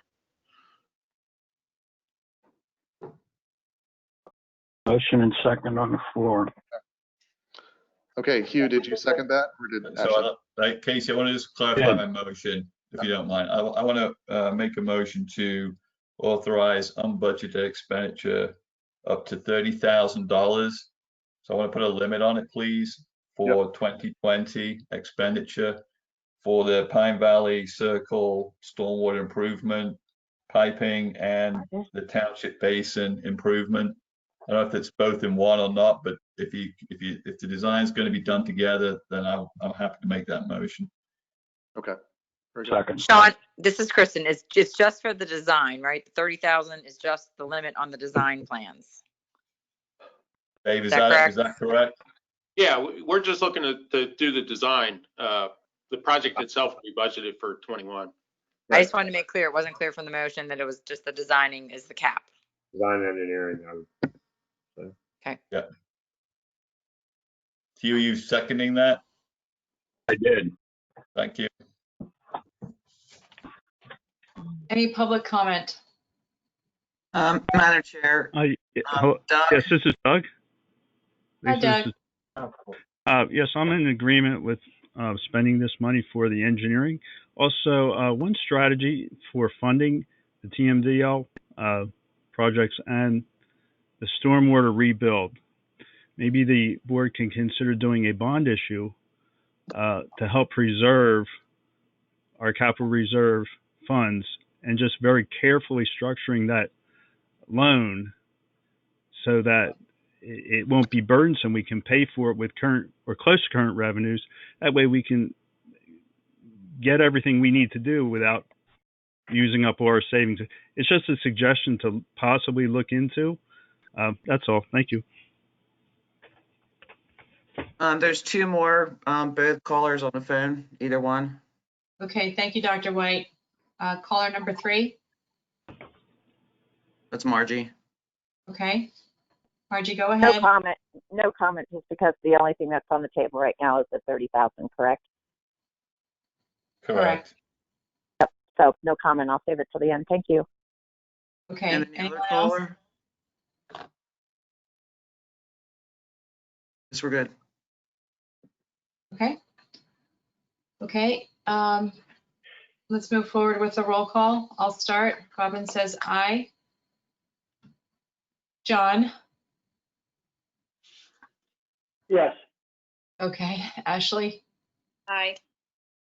Sean? Aye. Hugh? Aye. Okay, the ayes have it. Thank you. Thank you. All right, you ready to move to item number 10? Can I just ask a question before we leave this, Dave or Casey? What's the status of the Ravens Lane situation with the sinkholes and the CMP repair for replacement? The engineer's working with Kristen's office to get easements. Mm-hmm. Yeah, we need. The easements are drafted. We're waiting for the legal descriptions and the plans to attach. How soon can work begin? Can the physical work actually begin? You're probably still a month to 2 months out. Mm-hmm. Yep. They're still finalizing the plans. That's what's holding up Kristen. Yep. Right. So a month to 2 months out. Now we have sinkholes that are already out there in people's backyards. What's being done to mitigate that situation at this point? We've patched all of the holes except for one. There's one that's underneath some pine trees. We have it covered. Mm-hmm. Okay. So there's no danger of kids or dogs or falling into these holes? No. And getting hurt? No. Now, if something were to open up, if we get a tropical system, we're right on top of it to cover it and then make a temporary repair. Yep. Okay. Any other questions, comments on this item? Okay, we'll move on to item number 10, which is the waste and recycling contract extension. Yeah, as we discussed last month, we were waiting for the letter from Republic. For some reason, it's dated June 17th. I don't know why. I've been asking for this letter for a while, but we did receive that, and they did extend the offer of a 3% increase as I had expected for 2021. I think we discussed this at length last month, but if anyone has any questions on the extension, we will begin, if the board is amenable to extending it for 2021, staff and I will begin reviewing the contract, the bid documents to release them soon in probably March or April of 2021, because it will be a process to get that rolling for 2022. And again, we can, unless Kristen can correct me, we're now allowed to have an initial 5-year contract instead of a 3. So that provides some better budgeting for us. That's correct. Okay. Okay. Excellent. And then we can just do better budgeting for 5 years instead of 3 with that contract. Okay, I'll make the motion. I'll start it off. Oh. I started to say, and Ashley, you can second it. I started to say that I'll make the motion to extend the contract. Well, then I'll second. I'd like to ask you a question. Okay, so the contract we have with Republic, it's a 3% increase for each year of the contract that we had with them? No, I don't have the initial 3 years in front of me, but for the state law, when we bid this, allowed for an initial 3-year term and then 2 one-year additions. So we're in the second of the 2 additional years if the board approves this, and it's a 3% increase. They gave us a 3% increase over the 3rd year for the 4th year, and now another 3% increase for the 5th year over the 4th year. Now, did they also increase the contract amount in the 1st and 2nd years as well? Yeah, there was a small increase in each of the first 3 years, yes. I don't have that in front of me, though. I can get it to you. Well, I'm trying to get a handle on it. So every year of the contract, the first initial 3 years, there was a 3% increase per year? No, not necessarily. I don't have those numbers in front of me. I'm not sure it was 3% a year increase, because that all was approved initially now 4 years ago when the previous board approved the. So they had the first initial 3 years all buttoned up, but I don't know if it was 3% increase per year. I'm not sure. I couldn't tell you right now. Okay, so but for this year they're doing it for a 3% increase. Correct. All right, the consumer price index, just looking at that, Googling it, looks like it was about 2.3%, so they're a little bit above that. Did they have to justify this 3%, or did they justify it in any way? They did not this year, except they did last year. They had, and Sean had actually asked for that last year. Let me see, it was a year ago. I think they were, I can't remember from last year, in all honesty. Sorry. We had Casey, let me help you there. So, yeah, John, sure. I asked that question last year, and I had, just as you did, I had the wage inflation numbers for this type of industry and general costs associated with fuel, etc. And they were more in that 2.5% range than the 3% that they asked for last year. They talked about increase in maintenance cost and increase in health benefits or something like that. They generally said that their comp and ben was higher than was quoted in those generalized wage industry inflation numbers. And one of the problems we have is we didn't get their requirement for the increase until it's too late in the year to really go out and bid. So that is a downside for these 1-year contract extensions, where they don't provide their proposed increase until it puts pressure on the township in terms of the ability to be able to rebid. So I would definitely, as we go into another 5 years, want to have this all buttoned up, like Casey says, so we're not put in this position where we really don't have as much flexibility as we would perhaps like. Right. But in general, I'm okay with 3% personally. I do think it's a little on the high side, but this is one of the best services that we have in this township, and I personally received nothing but compliments from neighbors, etc., about the quality of service this company provides. Yeah, I'm not questioning the value of the service. I agree. Republic's been doing a good job, especially considering the prior contractor that was doing this. But I'm just questioning the price increase and the fact that we have very little leverage here to deal with and negotiate, quite frankly. Yeah. Okay, so we have a motion and a second. Do we have any public comment? Madam Chair, 2 on the phones and Doug. Whoever wants to go first. So if we, Lisa, this is Doug. Public comment, please. So will this result in an increase to the residents at all, or can the general fund absorb this? Well, no, it's not in general fund. We have our separate waste and recycling fund, Doug. We're running a small deficit in the waste and recycling fund already, but I think this adds less than $50,000 cost. That's up to the board if they want to increase fees for next year, but we're not recommending that at this time. It's a very small increase in the overall budget for waste and recycling. Okay, thank you, Casey. Thank you. Margie? Thank you. Right. Nothing, thank you. Okay, other caller, nothing? No comment, thank you. That's it. Okay. The motion and a second. We'll do the roll call. Hugh, can you start? Aye. Sean? Aye. Ashley, Aye. John, Yes. Robin, aye.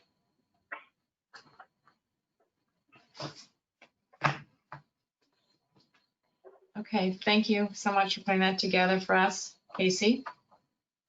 All right, now we're going to move on to mattress box spring surcharge discussion. Yeah, we're talking more trash here.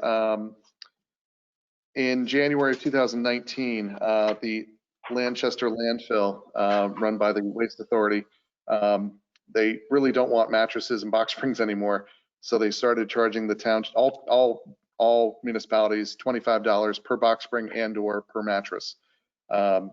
So I provided you with numbers from 2019, and we were charged $920.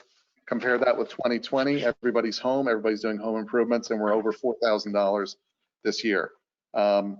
So staff is recommending, just like with the television collection, that we charge, we're not looking obviously to make any money, we're just charging what it costs us, a $25 fee per mattress and/or per box spring. And residents would contact us, they would pay the fee, they'd get a sticker to put on that mattress or box spring, and Republic would pick it up, because we're getting charged not by Republic but by the landfill for disposing of these mattresses and box springs. And we just don't think it's just my opinion, I don't think, all the residents who we collect trash from should be subsidizing getting rid of people's mattresses and box springs, when typically the furniture company will take those away for free or a small fee to them. So we're recommending that the board approve the $25 fee per mattress or box spring, and we got that rolling immediately. I make a motion that we adopt a $25 fee for the mattress and box springs. I'm going to second that.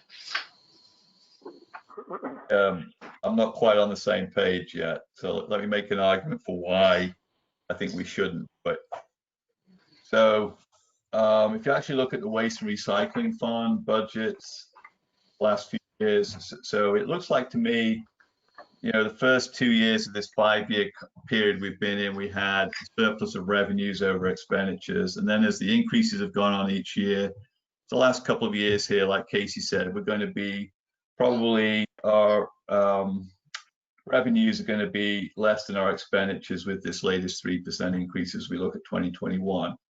But as he said, it's only $50,000. We have, $1 million in this particular fund. That's a savings amount, if you like, that's accumulated over the years, and $4,000 or $5,000 of additional expense to get rid of mattresses this year, in my opinion, is not that big a deal. I think if we start trying to look at everything residents put out with these bulk trash days, you can run into, and I've done it myself, I put out excess carpet that perhaps I should have had the carpet installer take, but I thought it might be useful for a while, and I sat in my basement for a year or two, and then I put it out and it was taken. Now, really, it's not a good practice that I had. I see other people put furniture out. That furniture should have been removed by the company that you bought the new furniture from. So if we start trying to do every little thing, it's the kind of thing that really, I think, annoys residents. I'd rather us kind of suck up the cost, have a community approach to this, respect that we all have the opportunity to put bulk trash out. And if, when we look at whatever deal we do for the 2022, we need a little extra money in there if we're going to look at the trash fee to cover things like additional costs for mattresses or other bulk items that the landfill may put in place, that we address it at that time. So I am not on the page of asking township to administer another program here. I think it's better things we can have staff doing, really. Sean, can I add something? Oh, yeah, sure. With the okay, so with mattresses in Pennsylvania and most states around here, they are not getting recycled. And that's a big problem because they are going to the landfill. Excuse me, they are an issue for the landfill. They hold water. They don't compact, they just come back up again. If we're making it easy for people who are buying mattresses because we're free, if the company who's selling the mattresses, like Sleep Number or one of those, if they haul it away and it's probably going to be the same price, the odds are these mattresses are getting recycled. The way we're doing it, they're not getting recycled. So it's just another part of it. It's not just all about the $25. It's about the recycling end too, but we can't recycle. I mean, here we can't recycle. We have no outlet for mattresses. Why can't we, Lisa, could we get the mattress companies to be responsible for coming and picking them up if they will recycle them? It's the same as if somebody's getting a mattress delivered, then they would have it taken away because now they can't get it taken away for free. We can't have a mattress company come out to the township. If they're doing a delivery, they can do a pickup. You know, just like my refrigerator. Not solving the problem right now is sending this mattress to the landfill. If all we're doing is being charged a fee, what are the landfill doing with it? Are they still landfilling it, or are they getting rid of it in a different way? The landfill is landfilling it. Yeah, the landfill is landfilling it. A furniture company has to be more responsible with recycling. They do, but not all furniture companies will take the mattresses. They'll take them for a fee. Yeah, they'll take them. What I'm concerned about, and I know that this has come up in the past, what I'm concerned about is mattress dumping by people who don't feel like paying the $25. Right, it's the same as the TVs. Yeah, so that is a concern. Environmentally speaking, and you know me, right? I'm always like trying to look at the environmental side of things. Yes, my first reaction is absolutely charge people for their waste, because I think that people throw things away too easily in general. But I do get concerned that there are going to be people that say, I don't feel like paying the township $25 when I'm already paying a trash fee, and I'm just going to go throw my mattress on the side of a highway somewhere. And so I want to have that conversation. I agree. I think that's what's going to happen. You're going to have people start throwing their mattresses on the side of the street if that's the case. Unfortunately, we can't control everybody's behavior. Also, you have to put this into context too. I think this is an anomaly we're dealing with here. Quite frankly, you look at 2019 compared to this year, the past 8 months of this year, you've seen a marked increase. And I think you'll probably hit a plateau where we won't see that any further once the COVID-19 begins to die down. And also, secondly, I think this gets back to our prior conversation here. Here, Republic is asking for an extension of their contract and with a 3% increase. Have they been asked to absorb this $4,000 additional charge that we've been hit with about disposing of mattresses? Why can't Republic absorb this? It's not a Republic.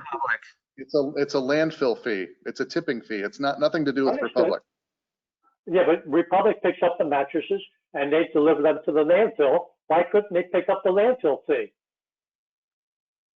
Well, we have a contract with them. We can't ask them to do that, John. Well, but I think John brings up a good point as far as negotiation. If we have to extend their contract, we can ask them, we're fine to extend their contract. Why can't they pick up a landfill fee? The township, by our code, the township pays the landfill fee, pays the tipping fee. Right, but we could cut our costs with Republic. I think it just brings up a greater issue of negotiations. I voted in favor of extending the contract. I think the Republic is a great service. But I do also think that West Goshen needs to be a bit more willing to negotiate these things if we are able to. I don't know how able we are. We can't. It's a bid. We can't. It's a low bid. We cannot negotiate a bid.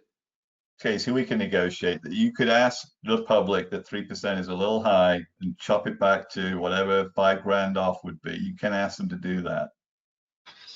They've proposed. Okay, what are we doing here, guys? Are we not taking the 3% now?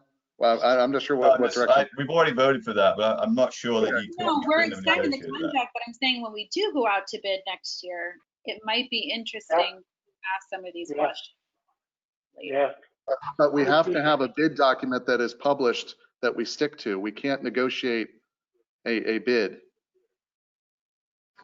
You can always renegotiate that contract. I think what Casey's saying is that if we have a contract in place today that does not require the successful bidder to dispose or pay the tipping fee for the mattresses, we can't now try to negotiate that with them. We can when we put out a new RFP for a new contract.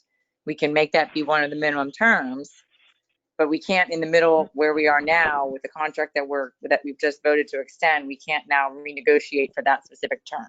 Yeah, Right. totally. No, Kristen, I completely understand. And that's actually not what I was suggesting. What I was suggesting is when we do go out for a later, that maybe we can revisit this and see what we can do. Okay, I just want to make sure everybody understood the constraints with it being a public bid. Chris, I just want to ask one question on that. Their contract is up at the end of this year. They propose an extension with a 3% increase. Although we could not ask them to include, specifically the tipping fee, we will still pay that as the township for these mattresses. We could have suggested not a 3% increase, but a 2.8% increase, and that difference would have been enough for us to cover the cost of the mattresses. Isn't that correct? I don't believe that to be the case because you are bound by, you're extending what was the existing contract. You can't add new terms as consideration to extend the contract. The only term I'm challenging is the price they've offered for the extension. Well, and that's where I don't have the original contract in my possession right now to be able to tell you. I thought it was the option to extend the 1 year's.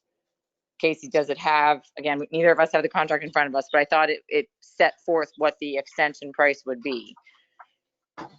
No, it doesn't. It's every year they have the right to suggest what the increase is that they want for the next extended year. Okay, well, if that's the case, then the contract itself does not establish what the parameters would be for the extended price, then I guess at this point you could ask for that. I don't think you're going to get them to say yes, but I guess you could. I'd like to answer the question though, because this would come into play next year when we're talking about another 5-year bid. Yeah, I mean, again, I think you might run into a problem of somebody arguing that you're really changing the scope of the contract by now adding a new service. And what you run into is you run into other contractors who claim, well, heck, if I had known that was what the bid terms would have been, I would have, bid differently. So you just have to be careful of changing what the scope of the contract is, which is what technically you would be doing. But if Lancaster Landfill is hitting all the municipalities with this, don't you think others are thinking of the same thing? You might be thinking the same way. And so actually, other municipalities are charging. Phoenixville, a couple others are charging already for this service. So Hey, Chris, it's 6 after. The problem really is that the landfill needs to, if the landfill cannot have the equipment to appropriately either recycle or dispose of in the landfill these mattresses, they should be the ones dealing with it in a collective way, I think, versus just saying you're going to pay us more to deal with it. God knows what they're doing with that extra money. I mean, surely, are they doing something different with these mattresses? What do they do with the mattresses other than landfill them? No, the landfill landfills them, but yeah, they don't like them, so they charge us $25 a piece. I'm sorry, say that again. I mean, they don't like them for the reasons of either handling or the way they mess up some of the landfill operations. So they're putting a surcharge on handling it. Really, they're not recycling them. there's a benefit to charging people for this, especially if they're increasing the cost for us. There's a benefit because I think it would discourage people from just taking something out to the curb that they don't want anymore. It'll make people think twice. It's better for the environment. I get it. Exactly. I get all of that. I took a tour of the Lancaster landfill. I've seen what they do with their huge pieces of furniture and their TVs, and I see the compost piles, and I see how they separate everything, and I've seen the literally growing mountain that is the Lancaster landfill. But like I said, I feel like society as a whole, we're in a place where it's just easier to throw it away on the side of one of our roads, and that concerns me. And this is a service that we offer our residents. Trash pickup, it's something that they pay for. It's an essential service. And It's so an essential service. the last thing I want to see are people up in arms about, paying an extra fee to get rid of something and then just going and dumping it anyway, which I feel like what is probably going to happen. And so, I mean, what do you think, right? That, and also I think we have a situation which is an anomaly, which is the COVID-19 situation. And I don't think we're going to have to be dealing with this. Again, this is a presumption on my part. I did it next year.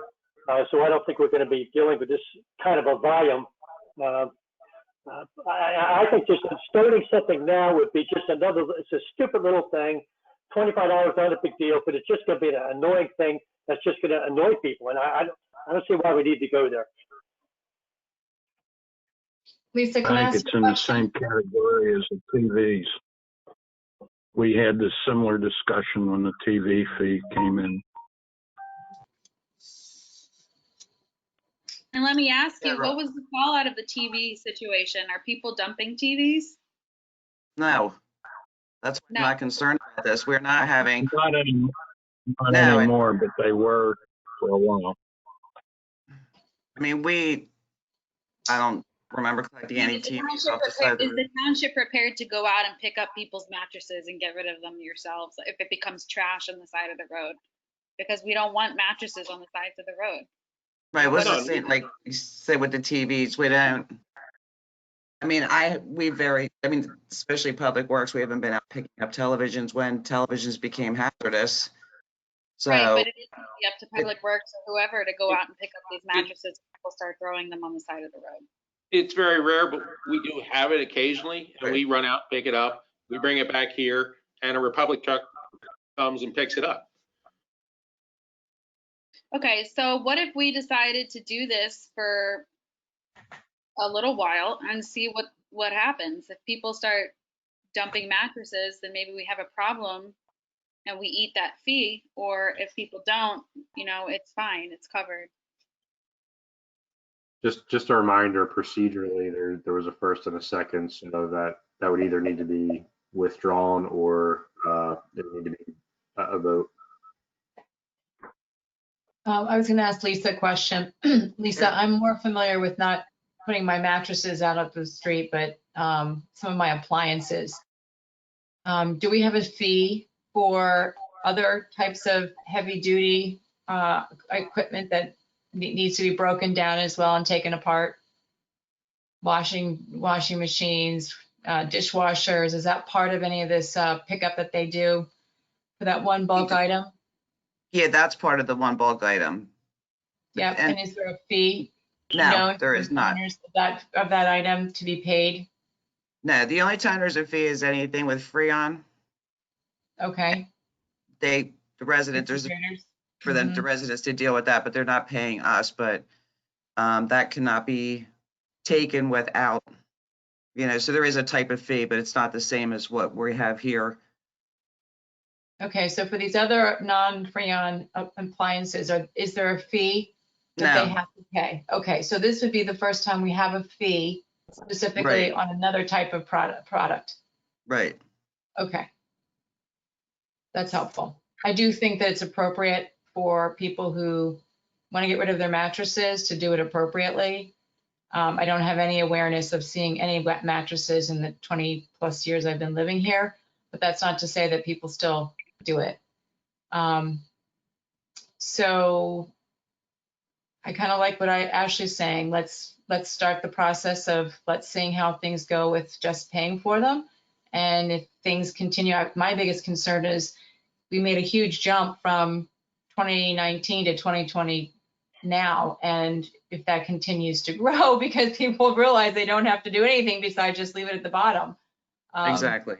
I think it's really an issue of community behavior and people being respectful, because nobody likes to see somebody's mattress at the bottom of their driveway. So I'm comfortable with kind of adjusting what we're going to do with respect to taking it sort of as a little look, see how it goes, and then go from there.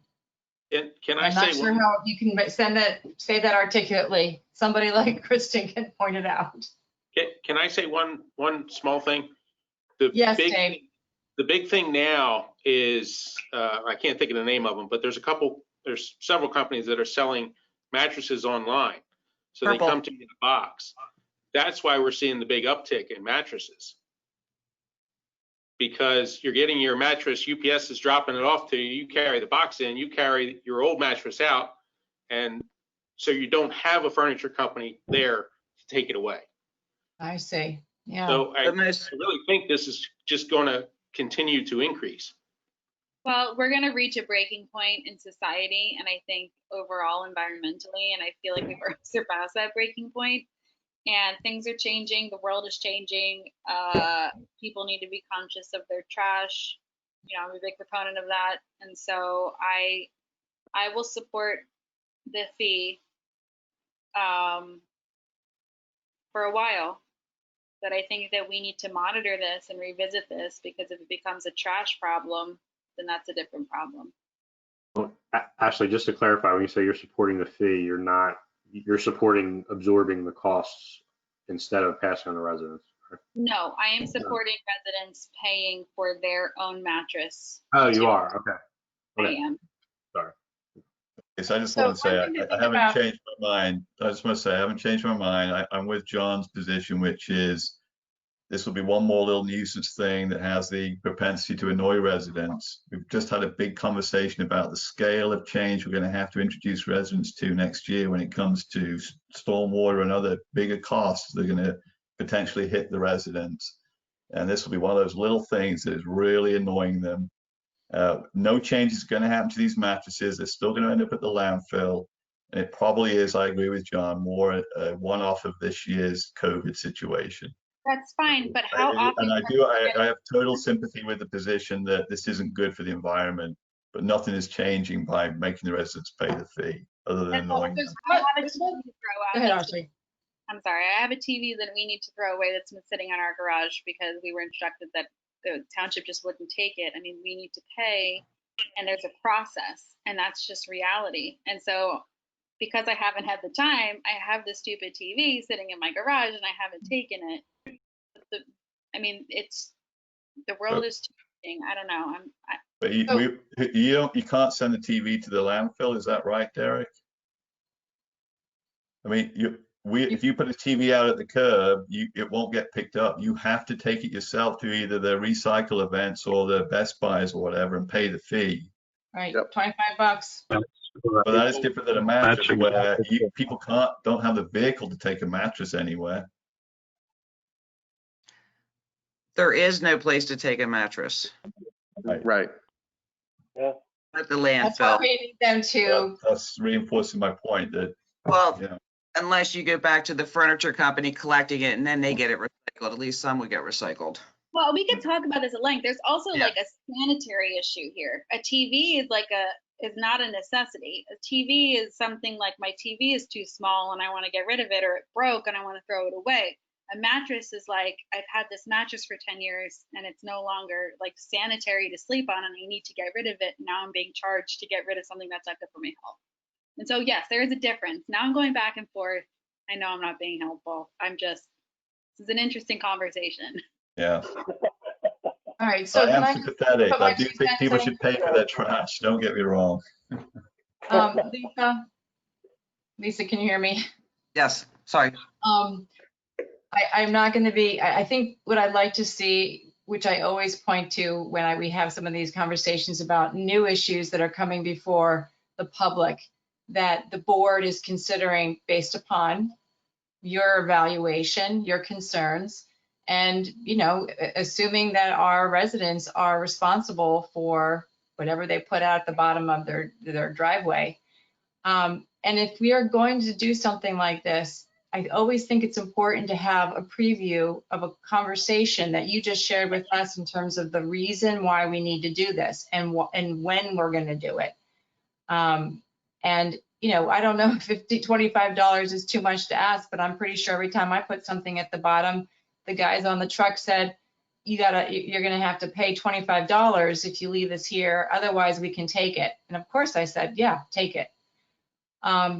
But I don't think we can think about this in a vacuum, because I don't want to see a situation going forward where the township is bearing responsibility for somebody else's, mattress when they know that they can't get rid of it unless they get rid of it by a third party to get rid of it and get it off their property. So it seems to me that if we wanted to talk about it, we wanted to share about it. I mean, we've got so many new things happening in the township. People are just going to have to get used to all these changes. You know, it is actually saying we're in a major climate crisis, and everything that we can do based upon our now sustainability committee and what's happening with the stormwater, I think we need to recognize that our residents need to step up. For $25, I think it's important to have them participate in this, and if it fails, then we relent. Right. That's my approach.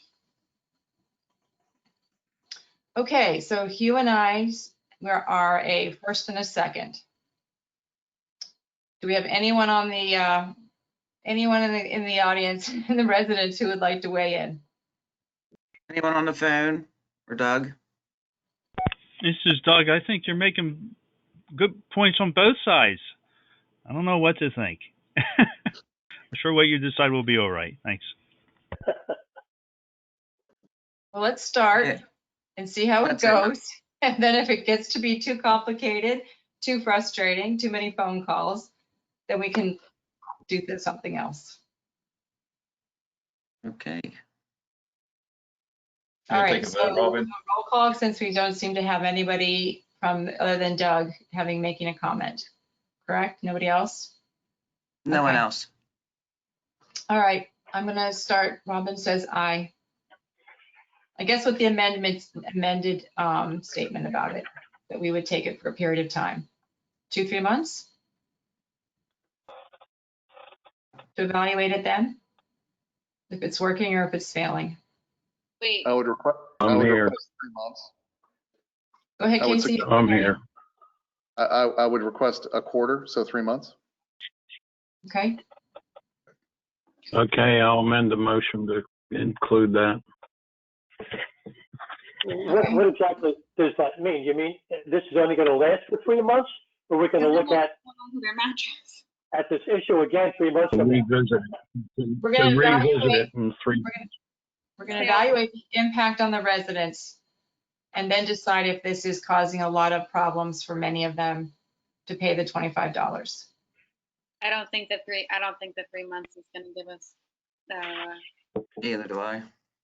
a good answer. How long do you think, Lisa? What do you think the timeline should be? I just think getting the word out there is going to take some time. So I don't think 3 months, even though we have, all the social media and just when we get phone calls, when people give us a heads up for bulk, I just think it's going to take a while to get the word out there. So I don't know that 3 months is enough. So What about through the first half of 2021?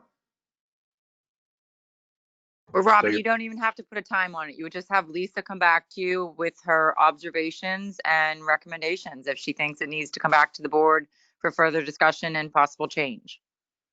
That'd be great, Lisa. Yeah, we could do that if she'd agree to it. Lisa, can you do that? Most definitely. Yeah, I'd like to Okay. hear about that. So maybe no timeline, just a report back occasionally. Sure. Perfect. Okay. So is anyone else ready to vote? Hugh and I have said yay. John, Can I ask one question? Madam Chair, when do you want to start this if you do approve it? I think we should You have to have take your advice on when we should.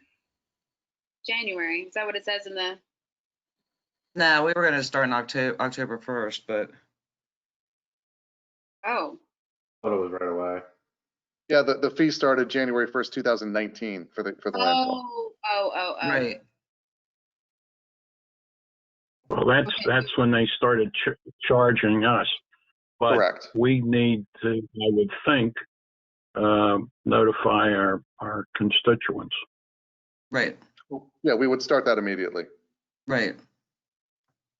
Well, you can put it in the newsletter, right? October 1st seems too quick now. We're just now having this conversation. I think it could take a couple weeks to get it off the ground. Whenever you want. If I'm not going to vote for it, I'm just letting you know. But if you do approve it, you should start it immediately, because otherwise you'll have 50 mattresses out at the curb next week. Right. So we should put it in the newsletter, put it on our webpage and Facebook, and implement it, as soon as possible. Oh God, no! All right. Something seems wrong here. Now I'm going back again. Okay, Ashley, I'm ready to go. Sorry. I have the language, I have the stickers, I'm ready to go whenever you say yes. Okay, we only have two votes for yes so far. I voted no. Yep, I vote no. yep. Your vote, Ashley. Oh gosh. I Decisions. don't know. Not yet. Okay, the so motion failed. So no program. Next. with the no vote, Lisa, what would be your next step? There's nothing to do. Nothing. Yeah, we just step back. Just leave it as it is? Cost at this point, and we can really Absorbing more cost. that's increasing a lot. But other than that, there's nothing to do. Okay, very good. Okay, Hugh, did you want to say something else? There's no. Oops. Okay. I'm not All right, we sure need if to the move to prices are item- going to keep going up, Robin. Yep, okay, so we're going to move to item 12, which is the August 31st, 2020 Treasurer's Report approval. I'll move to approve it and pay the bills. I'll second Hugh's motion. Okay, any public comment? I have a quick question, please. It's Margie. Okay, go ahead. Who had our road repaving contract this year? Dave? Alan Myers. Okay, and that job was finished. Did I remember last month it was announced that it was complete? Yeah, it was complete. They're actually just finishing the punch list and the invoicing. They're getting all their paperwork and the certifications and all that in. I expect the bill any day. Okay, and then that will be paid out of the liquid fuels fund. Yes. Correct. Okay, that's all I had a question about. I just knew that I thought the job was complete and I didn't see any payment to the contractor, and that the liquid fuels fund was still at the level of which we received from the state. Yeah, Myers is usually faster getting an invoice in. I don't know what the holdup is. Typically, it took them 2.5 weeks to do the work, and it's taken them over a month to get the invoice to us. So, but that's on their side. Okay, thank you. Any other public comment? All right, hearing none, we'll start a roll call. I'll start. Robin says aye. John? Yes. Okay, Ashley? Aye. Sean? Aye. Okay, great, thank you. All right, item number 13 is public comment. Do we have anyone who would like to speak during public comment? Hi, Margie. Yeah, Margie. Well, I echoed Mr. Hellman's frustration with the stormwater. It was 6 years ago that I was invited to be part of the Stormwater Advisory Committee. So I feel like I've watched for 6 years that we've known about this, and nothing's really been done. I hate for it now to be turned on the residents.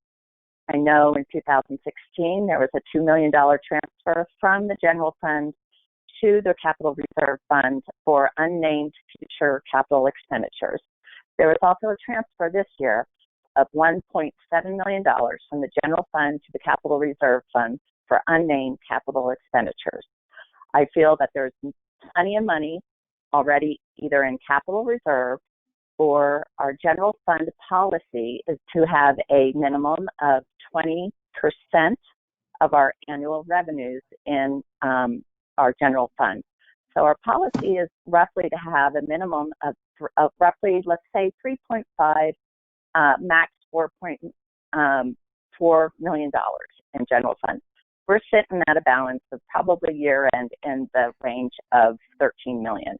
So my suggestion would be, again, maybe next year we transfer, whether it's $1.5, $2 million from the general fund into capital reserve fund, and we use those funds for the stormwater needed necessary projects. But to come to the citizens at this point in time, I just, you know, again, we haven't looked at cutting expenditures. We're very top heavy. We have to tell the residents, we've done everything we could. We cut this or we eliminated that. And I don't think that exercise has been completed yet. So I would just ask that we spend the money, that we have plenty of money. We've been saving it. We haven't spent it. We've had the problems for the last 6 years that I've been coming to these meetings.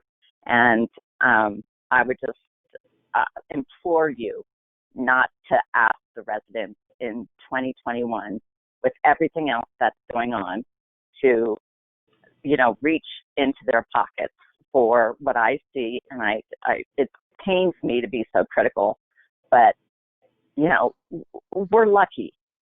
We have a township engineer. There's maybe one other township engineer on staff in all 67 counties of our townships, whatever it is in Chester County. We have a manager. We have an assistant manager. We have a director of public works. So I would just say, you know, these jobs should have been done. I don't know why they haven't been done over the years. And it's just frustrating to come back and watch this month after month. Thank you. Thank you for your comment. Dr. White, did you want to make a comment? Yes, I have a few comments here. Just in response to Margie, actually, the board hasn't come to the residents yet. And actually, we don't know if we have plenty of money. We don't know what this will cost. We have some money. But I could just respond to Margie. Margie, the board will do the best we can. There might be a small fee to the residents. There might not be. We might borrow some money, but we're going to get it done. Okay? Anyway, I would also like to thank the police department very much. And we're very lucky to have this outstanding police department. Detective Edwards, Officer Virgilio, I can't thank them enough. And our chief and Captain Stone and everyone in the police department, thank you so much. Also, even though I'm not elected or anything, I do get a lot of suggestions and complaints from my neighbors. One was that they want a light at Caswellen again, and we've been through that. So I wrote a letter to Representative Comita and to see what we could do about that. I know where that has gone. I was wondering if there is a possibility we could somehow amend the comprehensive plan to include that intersection in the intersection in the list of intersections of concern, to possibly allow us to get a grant later down the road. I don't know what it would cost to amend the comprehensive plan, but we can talk about that later. And the third thing I wanted to talk about real fast was I did get a complaint last week about speeding traffic on Caswellen between Woodview Lane and where Caswellen wraps around to meet Caswellen again. The residents wanted their children to be able to play in the street. Now, admittedly, we all have played in the street. I get that, but not when we were 3 and 4 years old. But anyway, that's another story. So I did suggest to the residents that we do selective enforcement on that section of Caswellen. Again, I don't live on Caswellen Drive. I don't know if we need selective enforcement there. And I don't have children that play in the street. However, I did suggest to the residents that they contact the township if they have traffic concerns to see if something can be done at that area. I'm not asking for the township to come out and do a selective enforcement there. I don't know if it needs it, but I did suggest the residents to call the township on that section of road. Okay, I'm done. Thank you. Thank you, Doug, for supporting your resident and the folks who've been reaching out to you, and thank you for sharing that information.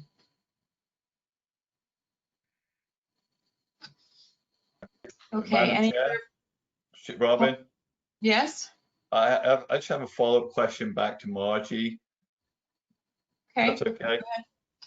Margie, I just want to clarify, are you suggesting that the township fund balances be used only for the capital projects that might be needed for stormwater?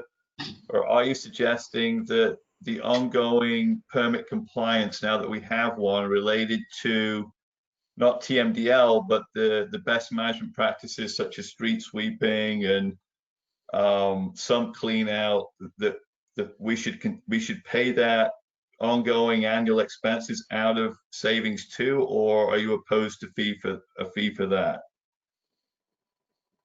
I'm just suggesting, I know that the written finance policy is to have an operating reserve in the general fund in the amount of, I believe it's either 20 or 25% of annual reserves. So township policy, written financial policy, equals, this balance of $3.5 to $4 million. So even if we whittled that down to 8 or 9 million, which I believe maybe before I started coming to meetings, and so maybe in 2010 through 14, that's what the general fund balance was more in the $8 to $9 million range. So now we're carrying a balance of this, anywhere from 11 to 13. So what's the harm in bringing that rainy day fund or operating reserve down to the 8 or 9 and just spend what we already have? Okay, thank you. Welcome. Thank you for asking. Okay, any other public comment? Do I have a motion to adjourn? I will make that motion. As you always do. Who has the second? Seconding. And that's almost Sean's next. That's what he does too. He does right after you. Well, I always wait for Hugh before I second. I just can't go first. I appreciate that, Sean. That's Thank you, residents, staff, visitors. Appreciate it. Have a good night. All right. Thanks, everybody. All right. Good night. Bye-bye.